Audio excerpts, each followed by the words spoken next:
Look at that train go by. Wow.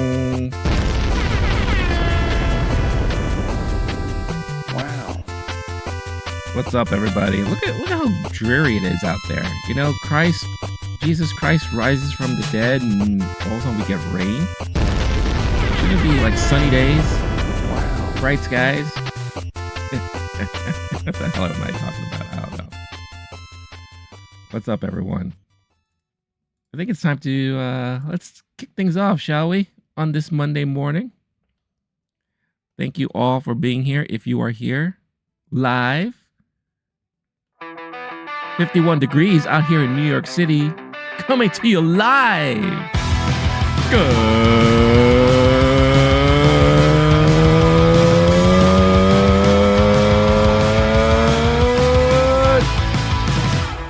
morning. Good morning, everybody. 9 past the hour up here on the YouTubes. Renee, your boy, is back live for another one of these shenanigan shows on this dreary Monday. On this, I don't know, this is not an official holiday day, but it's Easter Monday. So it's like Easter observed day, I guess. Growing up, this was never a thing, but on my calendar, it's highlighted as a holiday according to Google Calendar. I don't know if you want to believe that, because I did one of those things where I talked to my phone this morning and I was like, is today a holiday? And the phone said, no, today is not a holiday. You know, but I live near a major rail track, you know, which is the Long Island Railroad. Takes people in and out of Long Island into the city. And the traffic this morning hasn't been that big. So maybe it is a partial holiday, or it's one of those days where it is observed by certain companies. I don't know. And to be very frank with all y'all, I don't really care. Because it doesn't affect me one way or the other. But I hope all of you had a fantastic Easter weekend. And yes, today is indeed April Fool's Day. Ooh, it's April Fool's Day.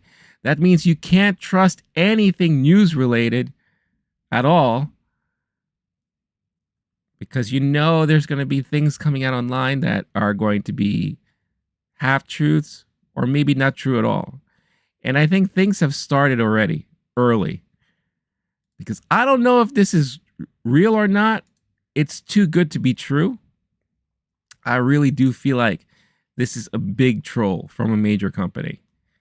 And when I saw this pop up on my feed, I was like, there's no way this could be true. So Nintendo apparently has announced what they call the Virtual Boy Pro. Now, just some background and insight for everyone who may not have been familiar with what the Virtual Boy was back in the day.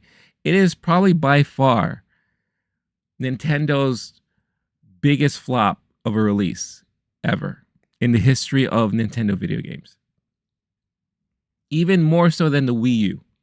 At least the Wii U sold units.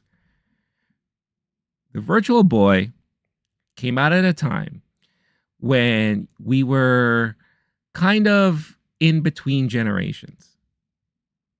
I believe this was around the time that the Sega Genesis just released their 32X, and shortly afterwards released the Sega Saturn. This was around the time Nintendo was slowly transitioning to their Nintendo 64 from the Super Nintendo. Microsoft was not in the console race at all as of this time. It was really Nintendo versus Sega still. We were still going through that phase. And the Game Boy has been dominating the market for a long time for Nintendo. Then we get the announcement that they are releasing a portable virtual unit, which is supposed to be kind of the entry into virtual reality, which was very new still at that time. Very new. The only time you were able to really experience anything virtual reality related was if you went to like a high-end arcade at that time. And I remember we had one here in New York City, in Manhattan, right in Times Square. There was an arcade, like kind of like a premium arcade experience called XS, I think it was called. And I remember you would go in there and they had these big staged bay areas where you were allowed to wear these virtual reality goggles. And one of the games they had was, it was a 3D Pac-Man, where you and I believe 3 other people would be in this 3D virtual reality like Pac-Man maze. And you would go around and you would try to gobble up, the pellets and all that. It was interesting at the time, but it wasn't anything that we have now, with the Quest and, well, basically the Quest. I think the Sony virtual unit is not, as I predicted, is not going to be around much longer. But it was, for the time, innovative, right? And so Nintendo wanted to tap in on that market, and they decided to create the Virtual Boy. This thing was the most bizarrest creation ever, because it was, everyone is familiar with the Game Boy being kind of like a black and white, but really it was like a green and black, right? It was a very interesting color to the aesthetics of it, of the games you would play. But we got used to it and we loved it, right? For this one, for whatever reason, they decided to do black and white. But not really black and white. It's more like red and black. Everything was red. And the majority of the games that came out weren't really like taking full advantage of that 3D space, right? Some did, most of them didn't. And it was supposed to be a portable unit, but this thing was like this hulking beast that had like a stand, but no straps, nothing. There's no way this could be portable at all. They were promoting that eventually you would have been able to connect Virtual Boys together for multiplayer gaming, co-op gaming. And it was very straining to the eyes, so much so that there was a warning not to play for an extensive amount of time in one sitting. I remember when I first tried it out at a Toys R Us, I got really nauseated and dizzy like after 5 minutes of playing it. So I'm pretty sure there were a lot of people out there who were feeling the same way. This thing sold so poorly that literally, like probably, I think within 6 months to at maximum a year, they already canceled it and yanked it from store shelves because it just was not selling at the time. And it was pretty expensive too, if I remember. I believe because the Game Boy was around $80 to $100. The Virtual Boy, they were trying to sell close to $200. I think at one point, they were trying to give it away, so they lowered the price down to like $99.99, I think, just in hopes that they were gonna like shove some of the excess stock out. But this thing just was not selling at all, and to this day is considered to be one of Nintendo's biggest flops. So what do we get announced this morning? The Virtual Boy Pro for the Nintendo Switch, and I really do think this is Nintendo trolling us big time. So they released a trailer for it. I haven't seen it yet. So let's check out this trailer, announcement trailer for the Virtual Boy Pro for Nintendo Switch.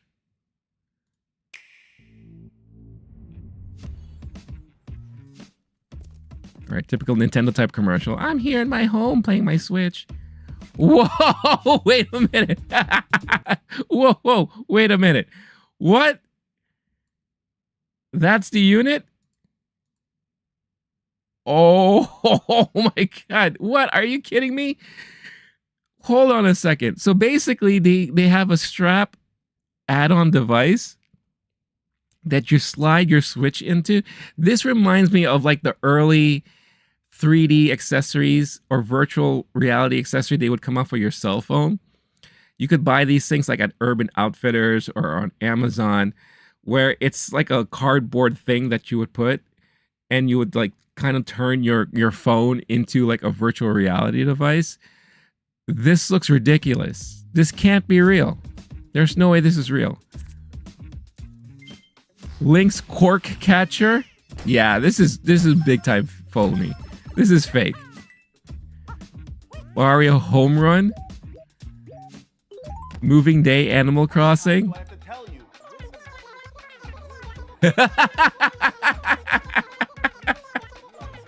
Yo, this is hilarious. Luigi's Mansion, nice. With the vacuum. Okay. Yeah, this is hilarious. Open Road Mario Kart.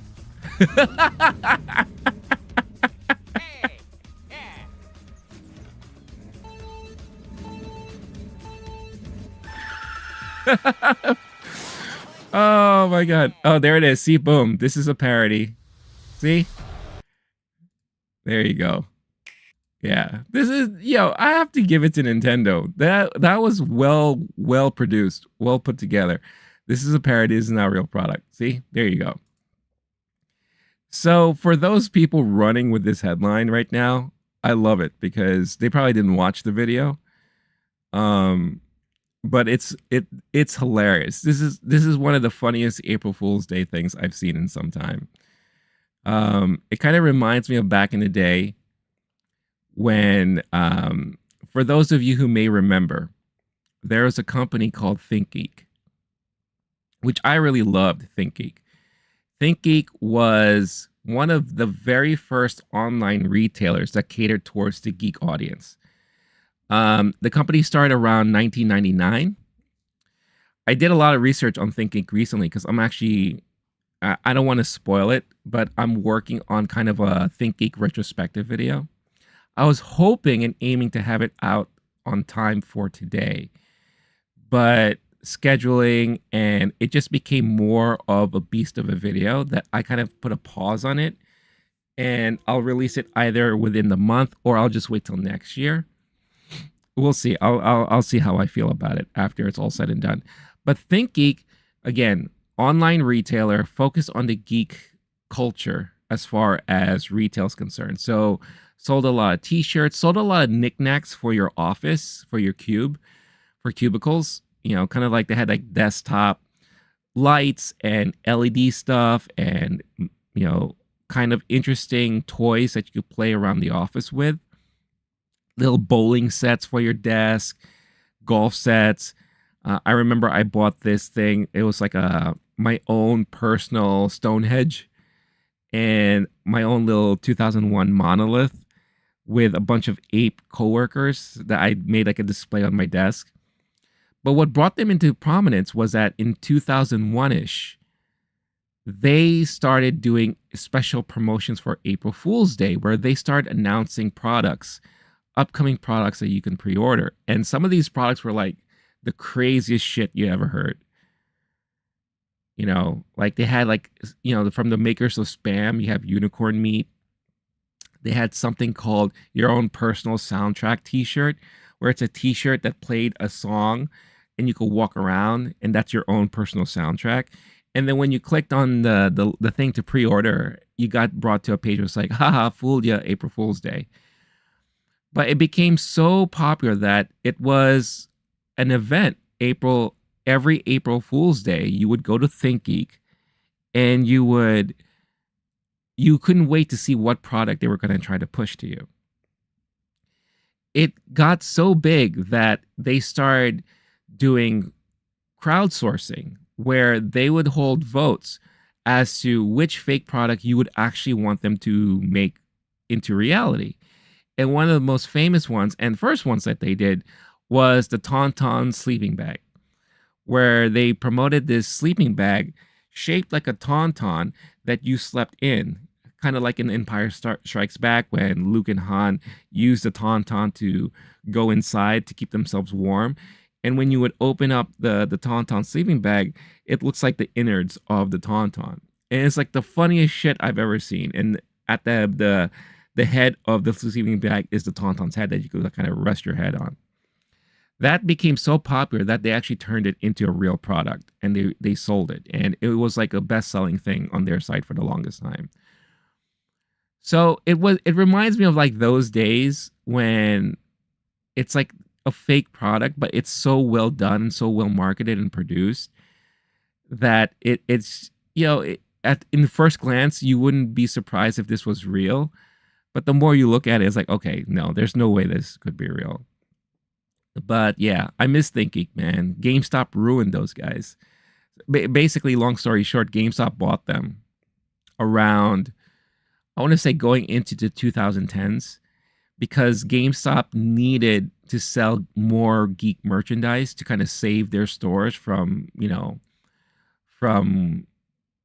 slow sales in the video game market. So they started introducing toys like Funko Pops and other merchandise, and they teamed up with Think Geek to kind of be that head, and it brought them to their retail locations.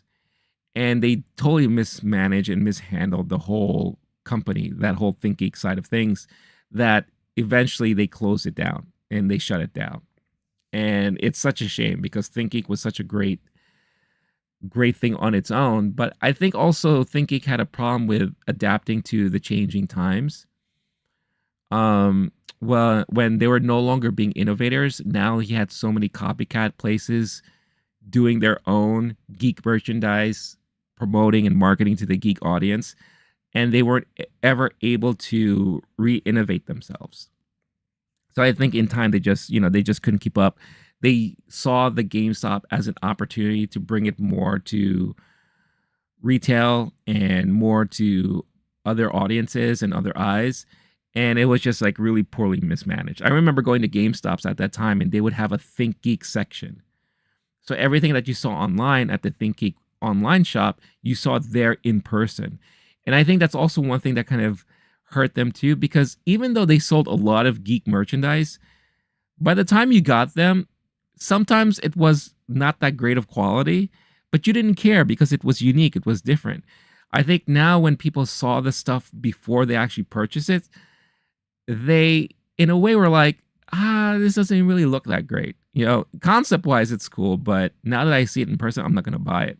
Kind of like Spencer's Gifts. Spencer's Gifts, and I don't even know if they're still around or not. I'm sure you go to any random mall, there may be a Spencer's Gifts there. But it's like everything, I would say 80% of the stuff that Spencer Gifts sold looked like shit. It's kind of funny, it's kind of pranky and jokey, and kind of, if you had a purpose for it, then okay, that would be cool. But 9 times out of 10, you're not buying anything from that store. You're just going in there to look around and then bounce. And quality for most of that stuff was crap, right? And in a way, Think Geek was like that, but all geek-centered merchandise. And Spencer's has a lot of adult-themed merchandise and all that. So that's a little preview of my retrospective that I'm working on. And like I said, I had it aimed to go out today because if you remember Think Geek, it's because you mainly remember them for their awesome April Fool's Day promotions and product announcements, fake product announcements. But, since I missed my window for today, I may still release it this month, or I may just wait till next year, because when it comes to retrospectives, I mean, they're timeless. Many people do many videos on a certain topic. It's just they have their own spin on it, right? So we'll see what happens. But yeah. So good job, Nintendo. Good job, Nintendo, on trolling us and creating an amazing fake product announcement there with the Virtual Boy Pro. I now kind of wish that was real. Because, they already have their portals for Nintendo games, Game Boy games, Super Nintendo games, Game Boy Advance, Sega Genesis. They all have those now on the Switch from their online service. It would be kind of cool if they put out a Virtual Boy section so that people who've never heard of the Virtual Boy in the past can have the opportunity to kind of relive those moments that us as that generation kind of lived through. Um, but the majority of the people in my generation probably never even touched a Virtual Boy unless they went to like a local Toys R Us or like a Nobody Beats the Whiz or something like that. I'm sure if they didn't do that, they had no idea what a Virtual Boy was like and how the games really sucked on it. But like as always, what old is new, and maybe it is time to kind of bring something like that back. So we'll see.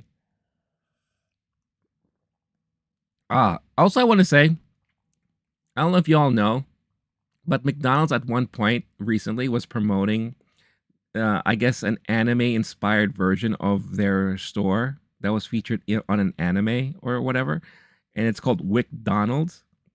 So they changed all of their logos and everything like that to reflect it.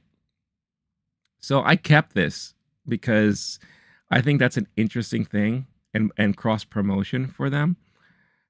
So that's what where I'm drinking my coffee today from. All right. So I know I kind of just jumped into things here, but I wanted to get all that stuff out of the way. I wonder, like, am I coming in okay too? Like, let me know if you're watching. I wanted live. To. Oh, I hear myself. Oh, sorry. So I guess I'm fine. But my weekend, I didn't really do anything for Easter, honestly. With the exception of, and something I'm going to be talking about this morning is I was able to check out an early screening for the upcoming movie Sasquatch Sunset, which is a movie that I've been dying to see ever since I saw it announced during Sundance. And it's from the guys who did the movie Kumiko, the Treasure Hunter, which celebrates its, I think it's 10 or 15 year anniversary this year. And that I finally saw for the first time last week. So I was really, really, really looking forward to seeing this movie, especially since of how kind of outlandish and absurd I heard it was. And yeah, I was really glad I saw it. So I'll talk more about that later this morning. But yeah, that was pretty much my Easter. And then I hung out with some friends on Saturday, did some gaming here and there, watched a couple of like movies that I've already seen before. Nothing big, but I hope all of you had enjoyed your Easter weekend if you celebrated or not. Hope it was a grand old time there. I'll tell you who had a grand old time during Easter weekend, and that was Godzilla and King Kong. Because that movie, wow, I owe that movie a huge apology because I totally underestimated how well it was going to do. I predicted it was going to do anywhere between 60 to 65 million. And I believe most people out there in the industry were predicting 65 to 70 million. This movie blew our expectations out the water because it pulled in 80 million domestically here during Easter weekend. So my biggest apologies to Godzilla Kong. However, the one thing I was right was how poorly and badly Ghostbusters Frozen Empire dropped.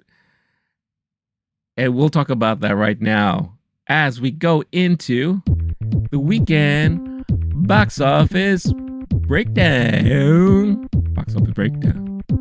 Box office breakdown. Every Monday, we talk about the box office. Weekend box office. Who won? Who lost? Who suffered? Did the audience suffer? I don't know. But I know a lot of people went out, and surprisingly so, despite all the bad, reviews spilling out. You guys already know how I felt about the movie. I didn't think it was that great. One of the friends I hung out with on Saturday, he brought his kids to see it, or his son, and the son loved it. He did not. Look, I'm glad people went out and saw it, and those who enjoyed it, I'm glad they did. And a lot of people enjoyed it, apparently. So here we go. In number one, Godzilla Kong, The New Empire, $80 million opening weekend. some stats to share with you guys about this. Some interesting stats to share. Hold on, let me pull this information up here. I have it saved. So, just to show you how big this opening was for Godzilla Kong. It's the second biggest opening within their MonsterVerse. So, you go back to, I believe it's 2016 or something like that. The initial Godzilla movies, Kong Skull Island, Godzilla vs. Kong, all those movies in this whole universe, this is the second biggest opening for MonsterVerse. I believe Godzilla, the second Godzilla movie, is the number one, the biggest opening of all time for this MonsterVerse movie. This is also the second biggest opening this year so far in 2024. Only 2 million shy behind of what Dune 2 did. So Dune 2 is still the reigning box office champ for this year so far. This is the fifth biggest Easter weekend opening of all time. Director Adam Wingard, this is his best opening for any movie he's directed. Almost $50 million more than the opening of Godzilla vs. Kong, which was the last movie that came out. But then Godzilla vs. Kong also came out during a weird time when people were still not really adjusted going back to theaters and all that. I have to keep saying that because that is a major asterisk for any movie release that came out at the tail end of 2020, 2021, and early 2022. You have to have that giant asterisk there, unfortunately. It has a global debut of 175 million, which is crazy, but I knew overseas this was going to be big. There's no denying that there is a love for kaijus, giant monsters, creature features, and especially when you have Godzilla and King Kong's names attached to it. And last bit of facts here, it's more than $2 billion in total grosses for the MonsterVerse in total. So now with this new movie out, and if you add all the grosses for all the MonsterVerse movies, $2 billion in total gross for all of their movies. So this whole universe can now truly be a major competitor to the likes of DC and Marvel. Amazing accomplishment there. So yeah, Godzilla Kong, 80 million domestically, and globally as of right now, 194 million. Look at that. Is it even out in Japan yet? Let's see. Not yet. So it hasn't even released in Japan yet. And can you imagine once it does? Now, granted, it's not like the best Godzilla type of movie. Oh, why did I do that? It's not the best type of Godzilla movie. So maybe Japan audiences won't love it as much. But I have a feeling they will. Because in a way, and I do kind of see where this is coming from, a lot of people who saw this movie have started comparing it to the Showa era Godzilla films. And what I mean by that is if you go back to the original Godzilla films from the 80s, from like the 70s, early 80s, every time he had fights, Godzilla also did a lot of team-ups back then. You watch it now, it's kind of laughable, kind of corny, kind of cheesy. But it was entertaining, right? So in a way, a lot of people are kind of comparing it to those type of films that came out. You know, and these are the Godzilla films where you see him kind of dancing, or he's doing like the weird kind of drop kick from a distance that defies the laws of gravity and all that. But this is kind of like a modernized, modern-day version of that, with the team up of him and King Kong, the weird back and forth they have going on with each other, the introduction to Mothra within the mix.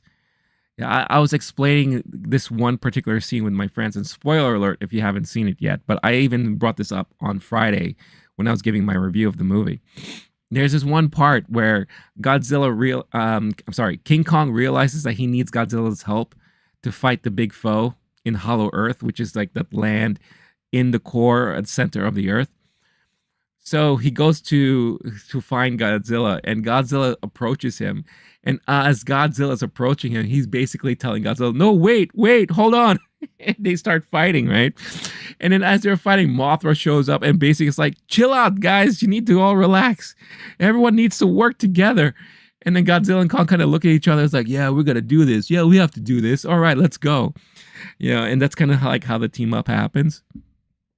So I guess if you look at it through that type of lens, right, it does kind of, it is kind of like a callback to like the Showa era Godzilla films. And if you want to look at it that way, then that's cool. And if you found it entertaining, then I'm very, very happy for you.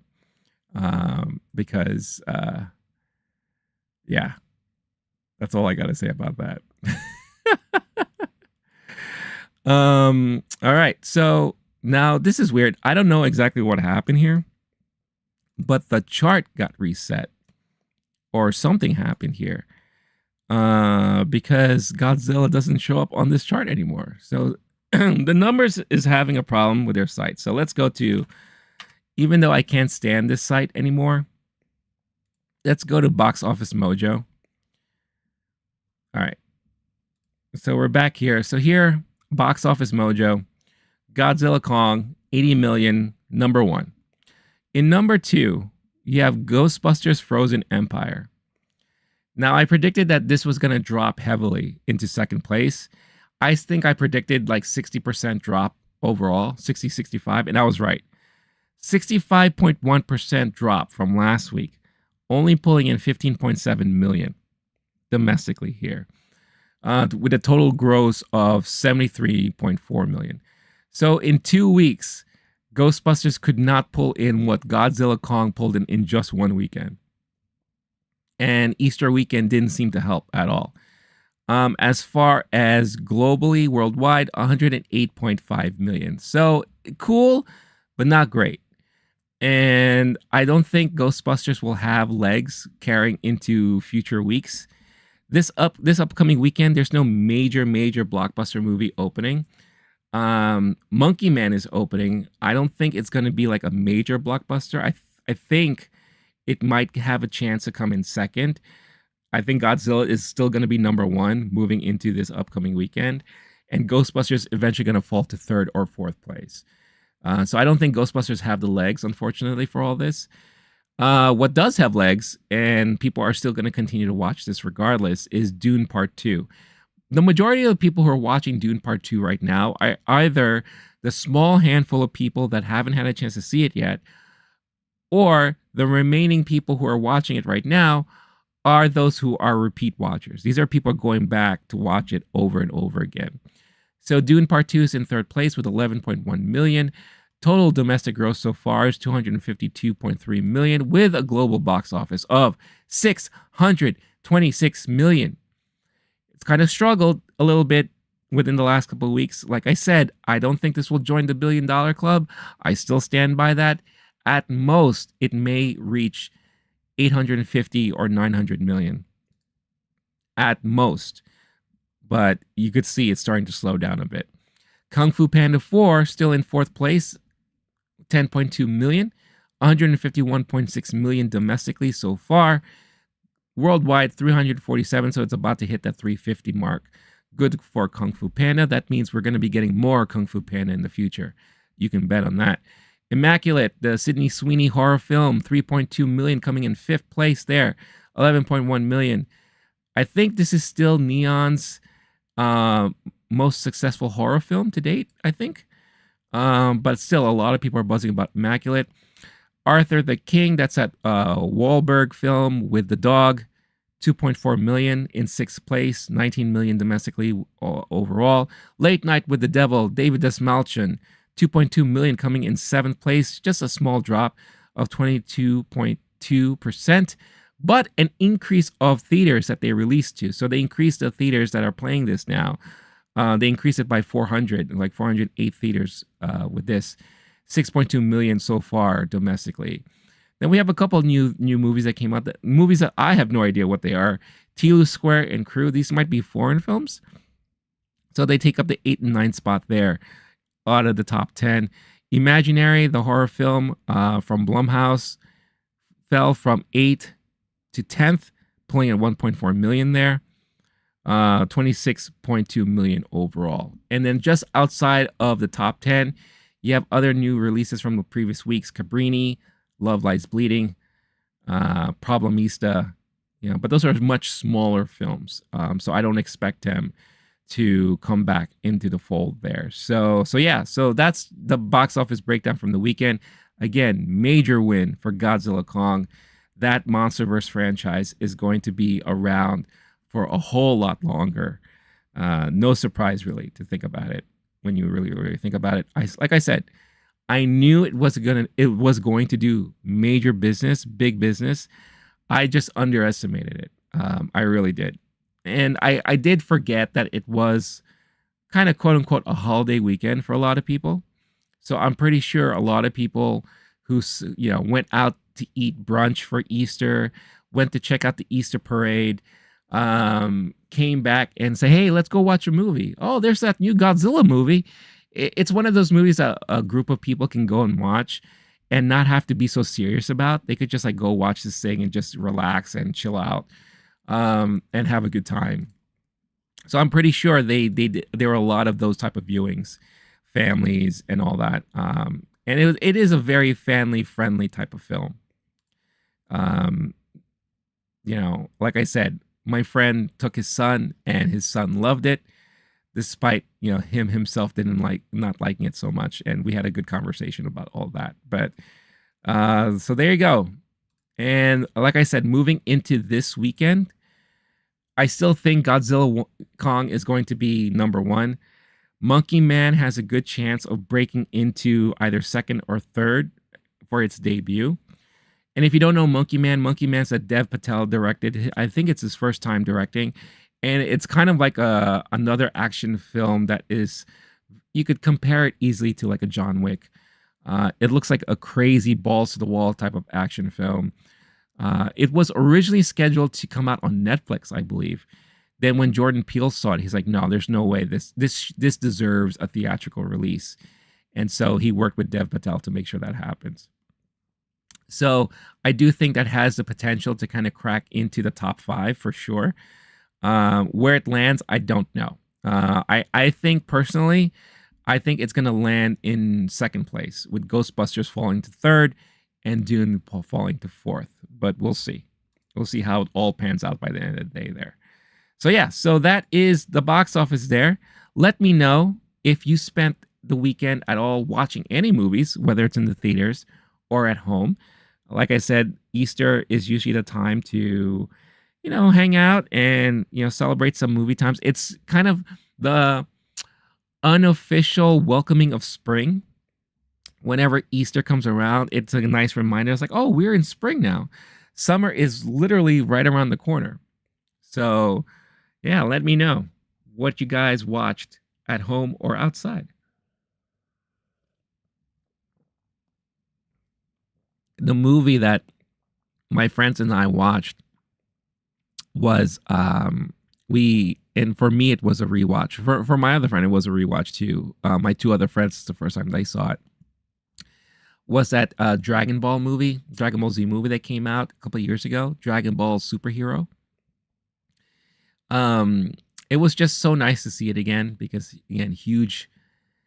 I'm still in that phase where I can't believe that Akira Toriyama has passed. And he's left us such a long legacy of characters, anime shows and movies. Sandland just recently came out, and I hear great things about the anime itself. The game is coming out soon. So I'm still in that mindset where I'm going through my recollection of being introduced to Toriyama's work and Dragon Ball and all that. So it was nice to just rewatch that movie again, especially at home. And we watched it with the English dub, which I didn't see. I originally saw it with the subtitles, with the original Japanese voices. And it wasn't that bad. The English dub wasn't that bad. The dialogue definitely has been changed quite a bit. So definitely a lot of dad jokes and more corny jokes. So I found that kind of interesting. how the humor is differently translated from Japanese to English. But for the most part, it was still very much enjoyable. And again, it was a nice throwback. It was finally, it's again, I said this during my review of the movie when it first came out. It's so good to finally see Piccolo do something and not get asked out like he normally does. And it was great seeing Gohan back into the mix instead of being just him just trying to be like a normal guy or pretending to be a superhero. It was nice to actually see him fight again and realize his full potential. So I thought that was really, really cool. And it's nice also seeing that his daughter very much takes up after him, I should say within the family lineage of the Saiyans, right? So it was really nice to kind of rewatch that movie again. I didn't have a chance to see SNL, so I'm kind of behind on that. So I'm very curious as to how was it? It was Rami Youssef who hosted. So I definitely need to check that out for sure. But like I said, what I did check out on Easter Sunday was Sasquatch Sunset.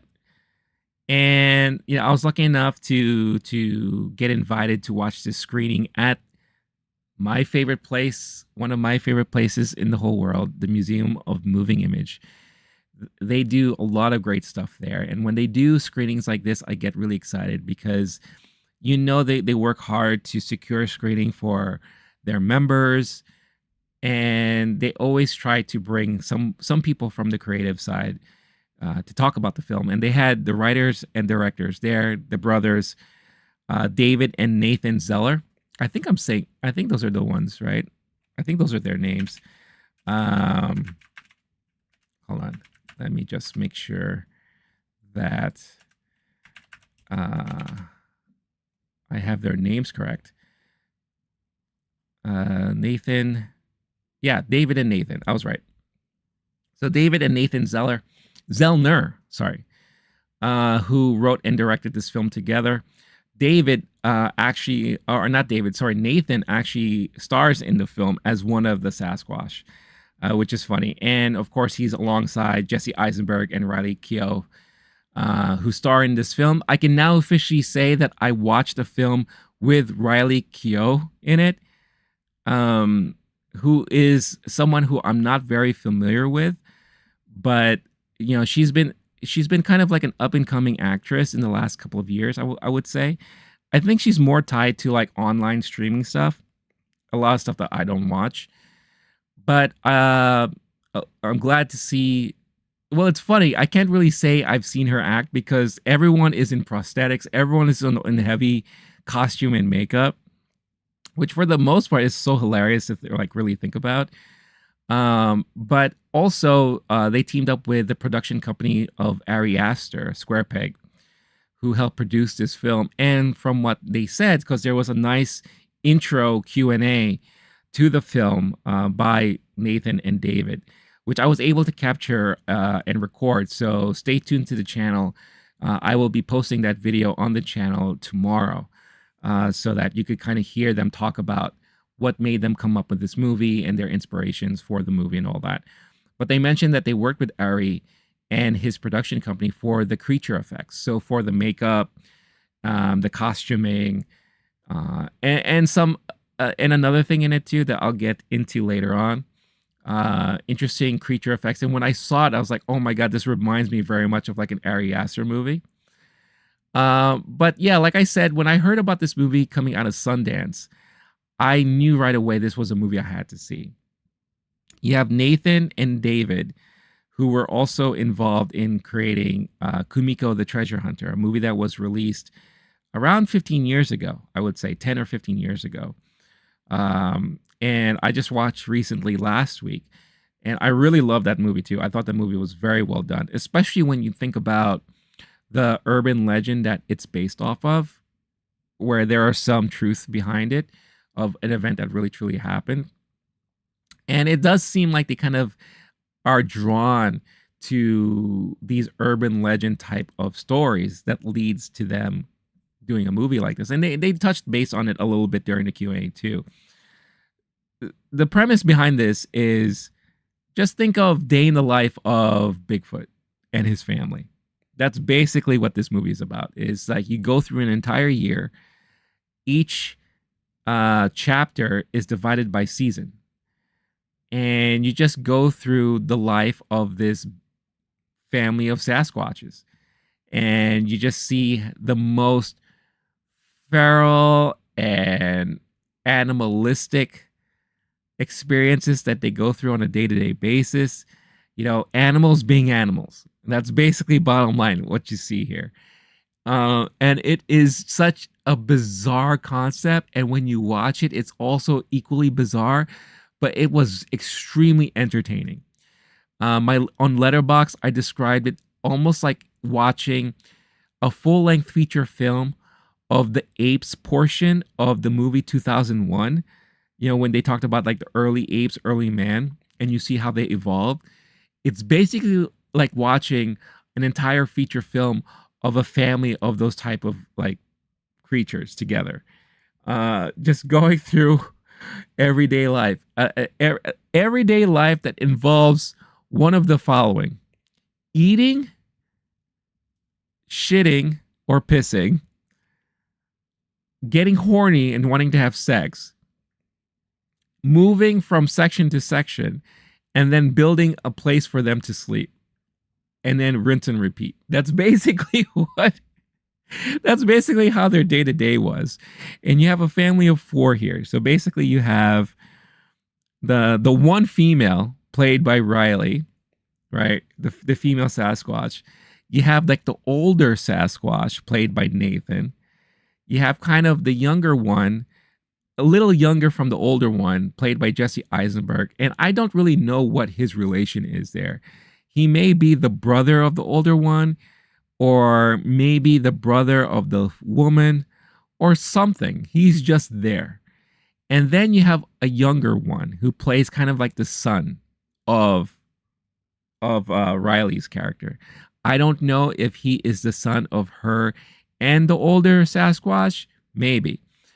But basically, the first thing that you see in the movie is older Sasquatch and female Sasquatch going at it. They're having animalistic sex.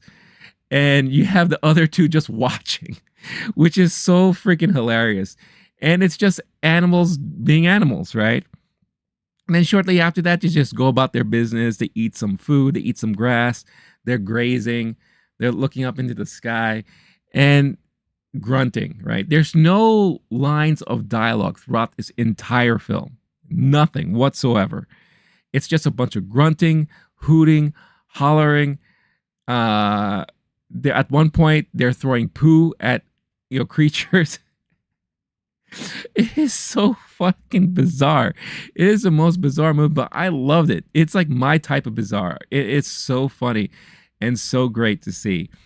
And you like I said, each chapter is divided by seasons.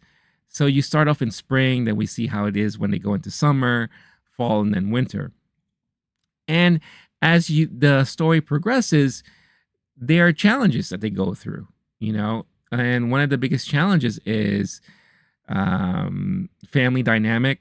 The older one gets greedy, doesn't want to share food, eats stuff that he's not supposed to. So now he's losing his mind. He's going crazy, and he eventually just gets killed by a mountain lion. All of this, by the way, takes place in Redwood Forest in California. The famous forest where they filmed Return of the Jedi, and the filmmakers actually filmed it there on set, on location. So it does have a lot of that great scenery, that great feel that this is real, that what we're watching here is real. No CGI was used, I believe, at all. They said that if CGI was used, it was very minute, very minuscule. They used a lot of capture of live animals, either on set or recorded, and then they kind of transposed them onto certain scenes. Like the mountain lion part was, I don't think they were all there with the mountain lion. I think the mountain lion was just filmed separately. But yeah, the mountain lion eventually kills the older guy, because the older guy, he gets so spazzed out with the psychedelic mushrooms that he was eating, and he gets super horny. There's a lot of Sasquatch penis that we see in this. It's not anything to be proud about, but it's so funny how like loosey goosey they are with this stuff. Because again, it's like animals being animals, right? The most feral versions of an animal you're getting to see on screen, and it's so hilarious to me. Um, so he dies, and then later on, the other guy, Jesse Eisenberg's character, dies by an accident. So they go through a lot of these challenges, trials, and tribulations. There's also one part where they come across a road for the first time. You can kind of see like human civilization is there, but then they never encounter them. I also think that this movie was taking place in the 80s. And the reason why I say that is because there's one portion where they come across an encampment, and everything within the encampment is very 80s. There's a sports Walkman boombox with a tape cassette that they play and they listen to for the first time. A lot of candy, nerds, Twizzlers, all those things. And it's the funniest shit too, because it's like the first time they hear music, Riley's character just gets into this trance because never heard anything in their whole lives. And they just are still and silent listening to this thing. And then after a while, they just go nuts. They just like, I had it. This is just all weird to me. And they wreck the camp and all that. But you could see like human civilization is around, but they never encounter any humans. But they come across the road for the first time that freaks them the fuck out. And they lose their minds so much that all they can do is like mark their territory. So they're like pissing on the road, shitting on the road. She's lactating all over the road. It's like the most bizarre thing I've ever seen. It is so far out there. I couldn't stop laughing. It's just so damn ridiculous. But towards the end of the movie, you just basically have Mama Sasquatch and young Sasquatch. She eventually gives birth to the baby because she gets pregnant from that sex scene we saw that the movie started off with. And the way she gave birth, again, is the most bizarre thing I've ever seen. Basically, they set up like two sections, right? Just think of like baseball, where you have the pitcher's mound and you have the catcher. And the young Sasquatch is getting ready to catch this thing. And the mama is on the pitcher's mound, ass up, just ready to fire out this baby. So you see little kid Sasquatch like, I'm ready, let's go. And the baby plops out but just falls directly down. And this is where you could see the creature shop from Square Peg came into play here, because they had this robotic kind of puppet baby Sasquatch that was just so weird to look at. But I guess in a way it's very believable. And, this whole thing. And then like the mountain lion shows up, and you could tell the mountain lion wants the babies as food. So they just take the placenta and throw it at the lion, and the lion plays with it, and that's it. They're able to escape from that. So the movie pretty much just ends with Mama Sasquatch, baby Sasquatch, and little kid Sasquatch. And they come across this little town because they're just traveling every day. They don't have a home base. They're like nomads. They are constantly on the go. They don't stay in one place for that long. So they come across this little city, and you could tell like, oh my God, everything is so new to them. They don't know what's going on. The little kid has like 2 rocks ready to like pounce on somebody. And then they see a wooden statue of, Bigfoot. And they go nuts, and they're trying to communicate with it and they just look very lost. And as the camera pans out to see what they're looking at, they turn and basically are looking at the audience. And we see they're in front of a center, which is kind of like a museum of Bigfoot, right? And again, if you've been to those areas, especially those who are very big with the whole Sasquatch myth and urban legend, they have these areas where they have tributes, right? So you could go to a museum or go to a welcome center. So literally, it's very ironic that those guys are now in front of a center like that. And you see it, and the camera stays there for a while to kind of let it sink into the audience's brain. And the movie ends that way. And that's it. And it was a very, nicely paced 1 hour, 30-minute type of movie that was very entertaining to watch from beginning to end. And again, it's just you're seeing the life, the day in the life of a Sasquatch, a family of Sasquatch going through the things. And it was just such the funniest thing I've ever seen. And it was so bizarre in a good way. And for right now, I would say this is probably my top 5 favorite films I've watched so far this year. Now, granted, we're only now in just in April, but this right now is up there for me. You know, you have Dune Part 2 and now Sasquatch Sunset easily within my top 5. And this movie releases officially releases in 2 weeks. I believe not this upcoming weekend, but next weekend. I'm sure it's going to be very limited, but I highly recommend that if you have a moment to check it out, do yourself a favor and check this out, especially if you enjoy movies that are more on the absurd side of things. If you're a fan of A24 films, you know, you're kind of familiar with, like, this is not an A24 production. It's Bleecker Street.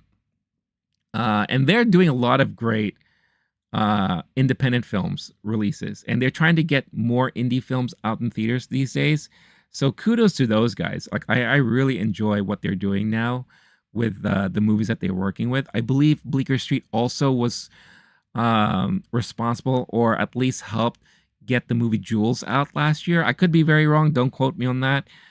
Which was another underrated favorite of mine from last year. But they're doing this one. So if you're familiar with like A24 type of movies, more on the absurd side of things, Ari Aster's movies, you know, movies like within like that realm, then you're definitely going to love a movie like this. This is one of those movies I could totally see becoming a cult classic that will play at like midnight matinees, midnight madness at like a film festival. I can see watch parties for a movie like this, something to have awesome playing in the background without any explanation. The costume and makeup work were so outstanding, but at the same time, when you watch this thing, you're like, what am I seeing? I can't believe I'm actually seeing people in costume pretending to be Sasquatches and acting like animals. I mean, there are moments where they're grazing and they're just hanging out, and Riley's character is like rubbing herself and then smelling herself, and it's just like, wow, this sucks, but I can't get enough of it. How many times have you done something like that at home?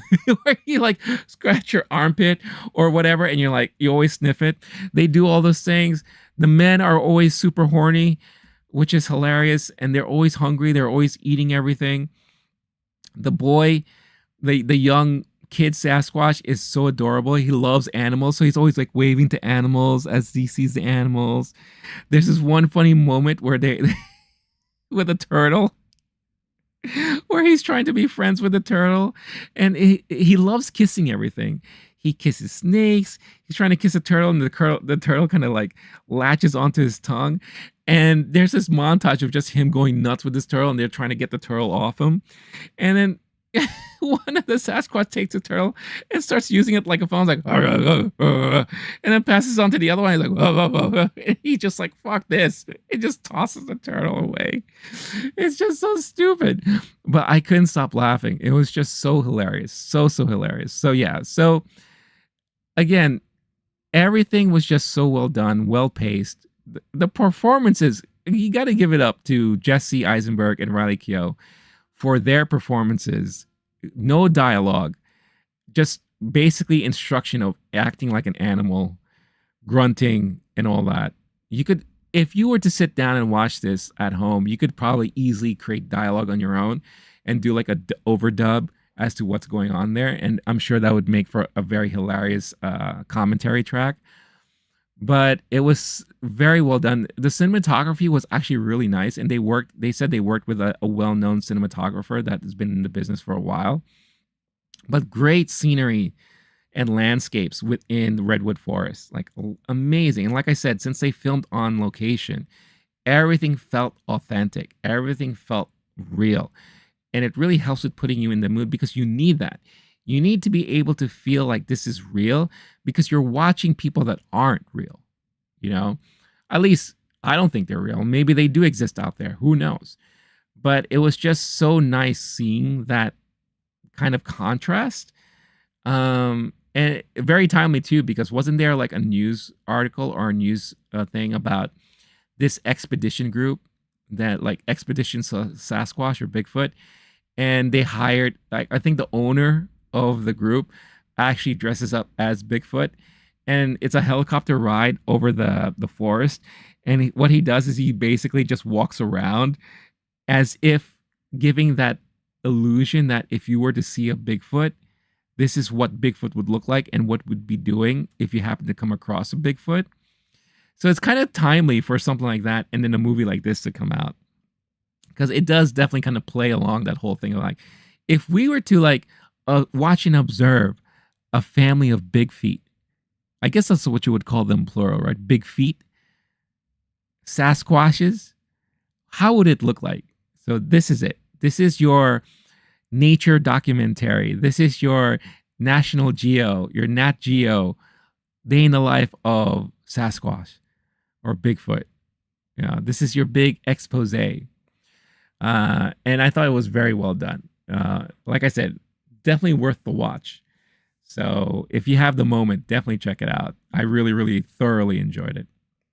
And I'm really curious as to what the mainstream audience would think of a movie like this. I guarantee you, this is going to be a movie not for everybody. There's going to be a huge pocket of people that this movie is not going to be for. And if you were to force them to watch it, they'll probably be like, what the fuck am I watching? This is ridiculous. But for those of you who are like me and enjoy films that kind of challenge you on reality and kind of play on the more absurd side of things, then this is something that you definitely have to watch because everything is very surreal, but very comical at the same time too. So I highly, highly love this and recommend this. All right. Sasquatch Sunset. There you go. Really, really enjoyed it. All right. I am going to check to see if there are any other April Fool's Days like madness going out there. Checking YouTube first to see if there are any other fake trailers, fake product announcements.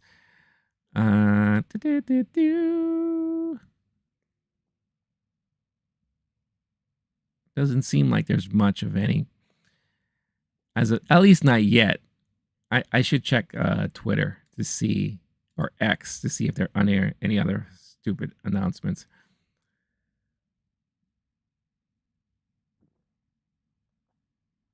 Oh, interesting. So I guess the finale for that Walking Dead spinoff, the ones who live, basically recaps or gives a portion of the story between Rick and Michonne. It just ended, and from what people are saying, it's extremely emotional and well done. So I'm very curious. Maybe I might spend some time and watch that and maybe check it out because that could be worth watching if it's really done well. And I've been hearing decent stuff for about it too. There's this post here. I'm sure this is another April Fool's Day troll. Martin Short to be inaugurated as mayor of Funner, California. Is there such a place in California? Funner? Is that a city? Let's see. Funner, California. Oh, there is. No. Hold on. Oh, it's a hotel. Funner, California. It's a hotel. Yeah, so it looks like it's part of a Harrah's resort. So yeah, so that's a big troll. That has to be. Again, it's one of those things you got to be careful with today because a lot of stuff that come out, you can't believe it all. You can't believe all the news and everything. All right, give me 1 second here. I just want to see if I have any interesting announcements on my phone that I can share with everyone. No, nothing, nada. Okay. Well, I guess I could go into some of the news items that I wanted to touch base and talk about. Some things that I found out like as the weekend was happening that really pissed me off. And I definitely wanted to address it because I thought a lot of this stuff was very, very, very absurd and silly. So let's get into headlines. Headlines time. This is the portion where I talk about latest news, top headlines, movies, pop culture, streaming TV, all that good stuff. Nonsense abound. All right. So there's this thing going around. It's a quote from Millie Bobby Brown. You know Millie Bobby Brown, big star from the movie, from the from the series Stranger Things. Recently, she was in Damsel on Netflix. A lot of people also know her for her role in Enola Holmes. And you know, she's a pretty decent actress. You know, she's starting to come into her own, I think, you know, especially after seeing Damsel. I could see her doing other stuff. She also starred in the Godzilla film. I believe that's the Godzilla film that did very well at the box office. That is the top performer there. But there was a quote going around that she had. I believe this was taken from The Sun. Now, I'll preface it by saying this. The Sun is a publication from the UK. It's mainly known as a gossip publication. All right, so take that with a grain of salt. But she was quoted by, like, with this. I'll read it here. I'll share you the little X post here. Millie Bobby Brown says she doesn't really watch movies because I just can't sit there and look at the screen for that long. People come up to me and say, you should definitely watch this movie. It would change your life. I'm like, how long do I have to sit there for? Because my brain and I don't even like sitting for my own movies.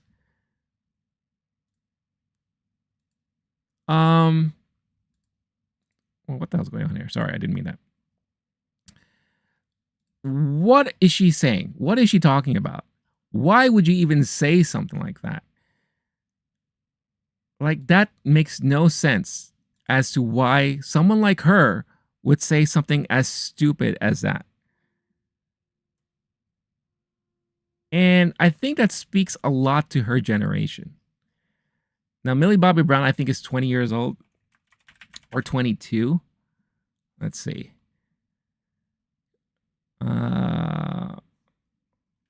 Let's see, Millie Bobby Brown age. Yeah, she's 20.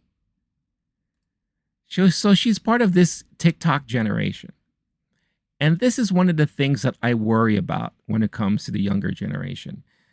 And we're starting to hear a lot of like noise about this because you have a lot of the younger generation who can't watch long form content whatsoever.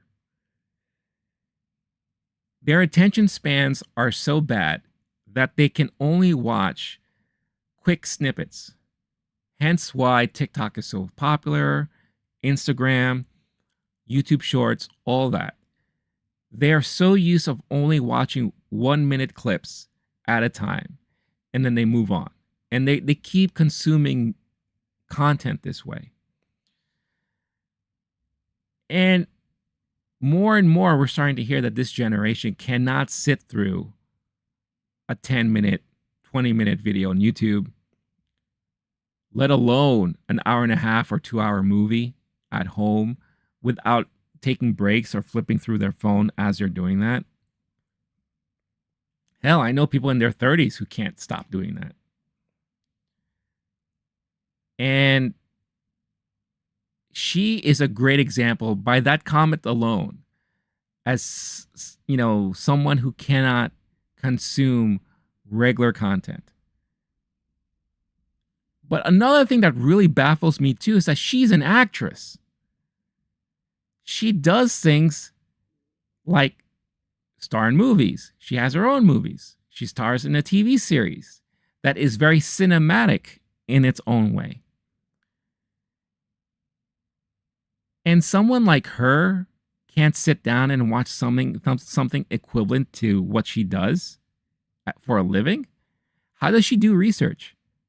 How does she know how to do certain things or just respect and pay homage to her craft from those who did it before her? I've never heard of an actor or actress who wouldn't say like, who I haven't heard say like, oh, you know, my inspirations come from so and so. I love this movie. This movie inspired me to do this. Watching this show inspired me to do that. You know, or other people who aspire to be actors, they go through film school or acting classes. You know, even if they don't star in films or TV, they do stage acting. Still, they watch other shows, right? And appreciate and show appreciation for these things.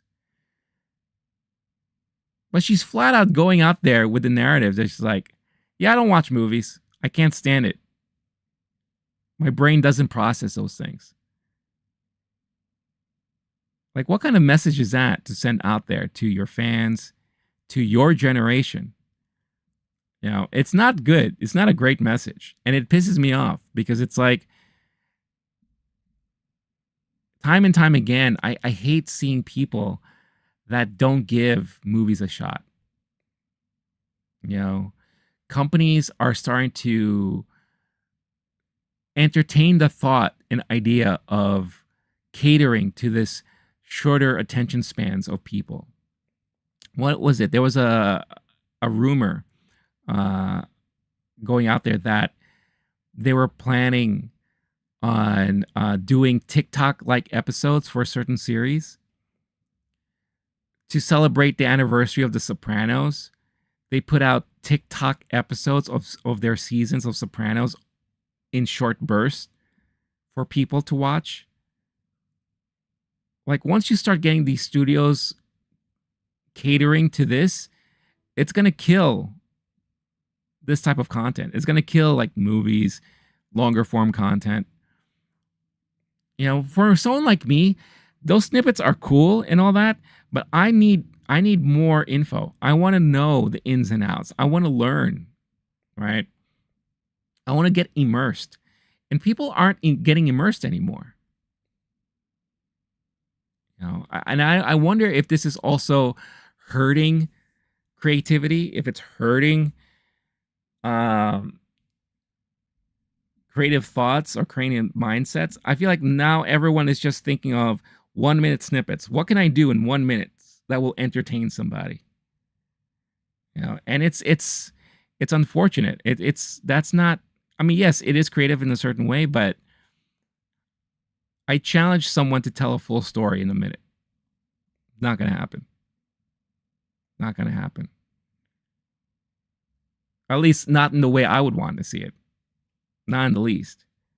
You know, so for someone like Millie Bobby Brown to go out there and say, I can't sit through a movie. My brain doesn't process it. Then why the hell do you act? You know, I don't understand that. That really upsets me. You know, I also now start to question and wonder if she's actually smart. Because that just sounds like a ditzy thing to say. I don't know. Who knows? But yeah, that was something that I read over the weekend that really pissed me off. Oh, what's up, Star-Lord? Star-Lord in the house. Hope you had a fantastic weekend and you're having a great Monday so far. Another thing that pissed me off. Speaking of working actors. So there's this video that went viral over the weekend. And it's this lady who went off on this rant about some sort of interaction she had with Anthony Mackie. Now, Anthony Mackie, everyone knows him from the MCU, Falcon. Now he is Captain America. He was also in a series, Twisted Metal, that came out on Peacock recently. And he's done a lot of other things too. This guy has been around for a minute. And this woman, now I wasn't there, so I can't agree or disagree with what she's claiming it was her interaction with this guy. But you could tell there's something off with her. Because for someone to get as upset as she got, for what sounds to me like something that was not a big deal, there's something wrong with her. And there's a certain level of entitlement I think people have. And again, this also speaks to a younger generation too. And here I am. I am like the old man saying, like, the younger generation has problems. So I've become that guy now. The same guy I used to make fun of when I was young. You know, and I think that's just a circle of life moment, right? And these same people who can't sit down and watch anything longer than a minute also have a certain sense of entitlement. So basically what happened is that she came across Anthony Mackie at a gas station or whatever. If that was really him, we don't even know if that was really him. But she says she tried to go up to him to say hi, and he shut her down. Basically, it was just like, not today or something like that. And she took that as a personal assault on her. And she decided to go online and rant about it. And she just went nuts, full blown, like psychotic nuts. Like, if I were her boyfriend, I would run for the hills. Like kind of like in like the Looney Tunes, like whoop, whoop, whoop, whoop. You see a cloud of smoke, I'd be out because she's nuts, man. And I'll show you why. But at the same time, Anthony Mackie has been known, and he said this out in public multiple times, and there's proof here too. So I'm going to show both sides. Where Anthony Mackie is not doing what he does for the fame, the popularity. He is a working actor. There are a lot of working actors out there. They do what they do. They appreciate the craft, but they don't do it for the celebrity. They don't do it for the fandom. He said at one point that his main focus was he always wanted just to be a stage actor. He was never meaning to go into film or TV, and it just so happened that he did. And I'm glad that it did, because he is a great talent. He really is. But he's been setting time and time again. He's not out there to do all that stuff. And I think he's one of those people who have stated that if I'm out in public, I just kind of want to be left alone. And as a person, you have to respect that and respect the space. I have never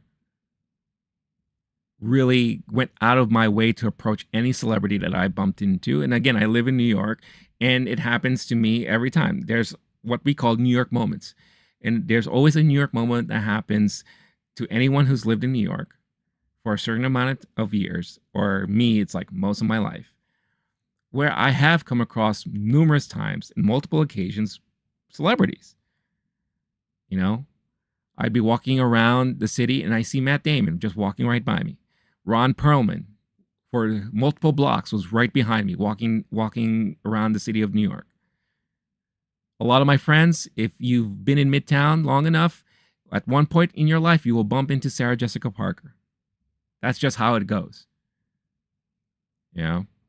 I used to work at Starbucks near Times Square, and on a daily basis, a celebrity would come in.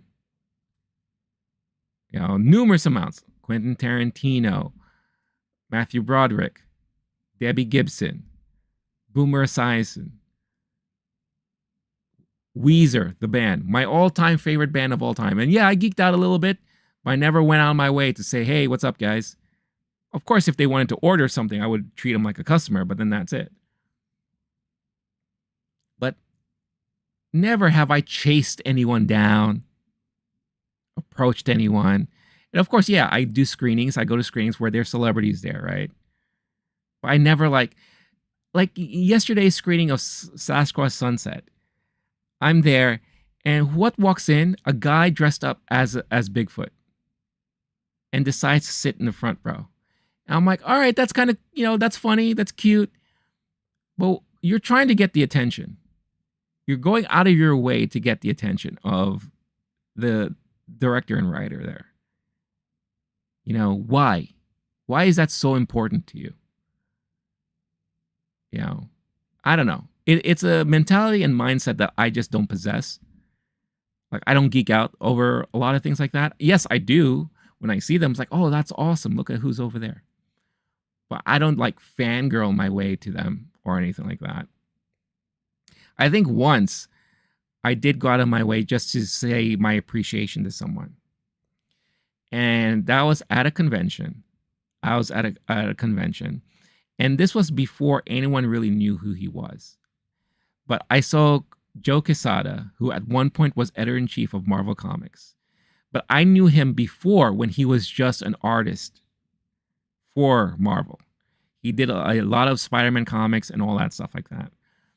And I saw him walking around, and yeah, he was with his family, so I felt kind of weird about this. And I said, hey, Joe, I just wanted to say real quick, I met you several years ago at blah, blah, blah convention, had a nice convo with you, you signed my comic books, and I want to say congratulations on being editor-in-chief. I really appreciate everything you've done for Marvel. And he was very appreciative of that. And I kept it moving after that. That's it. You know? And it sounds like that's what she was trying to do here. But based on her type of reaction, I guarantee you she was trying to do more than that. So before we watch this, sorry, I missed a couple of the chats here. I don't know how to entertain. I just do what I want. Anthony Mackie wouldn't do that. He would fly away. If you turn her down, does that mean she's roadkill? I see what's going on there.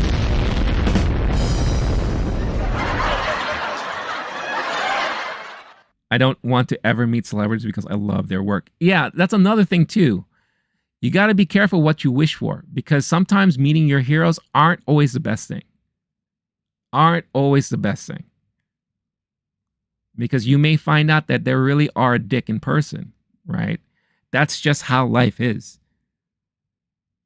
You know, so you got to be careful.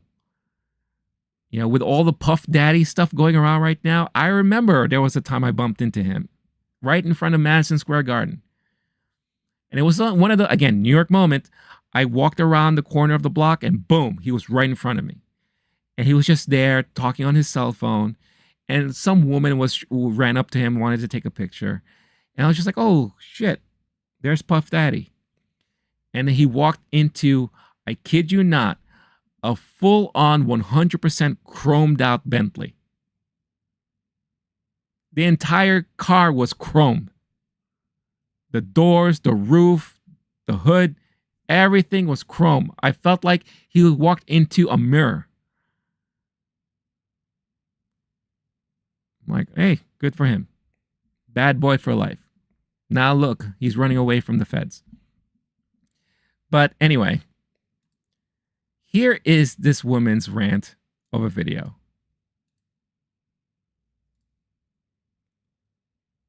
So I just met Anthony Mackie, and let me just say, rudest human being alive. Rudest human being alive. I'm here for spring break.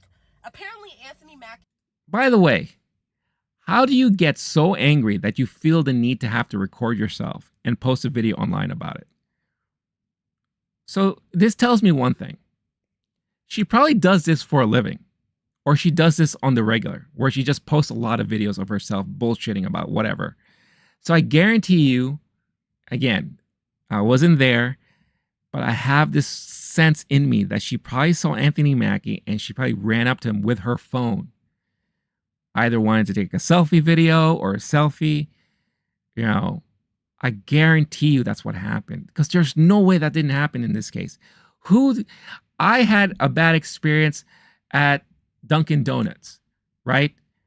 I'm not going to sit down and video myself bitching about Dunkin' Donuts. I just don't do that. Even though I do what I do here, I don't sit down and do that. It takes a certain person to do that, though. Being alive. So I live in New Orleans. I'm here for spring break. Apparently Anthony Mackie lives here too. I pulled up to a gas station. Here Anthony Mackie comes in this huge fucking truck. All blacked out, all fucking sleek, windows down. So it's like, also, if you don't want people to come up to you and fucking say how much they appreciate. Stop right there. If you don't want people to come up to you, why can't he just assume that no one's going to come up to him and he can just live his everyday life like you and I? He shouldn't be going around expecting people to come up to him.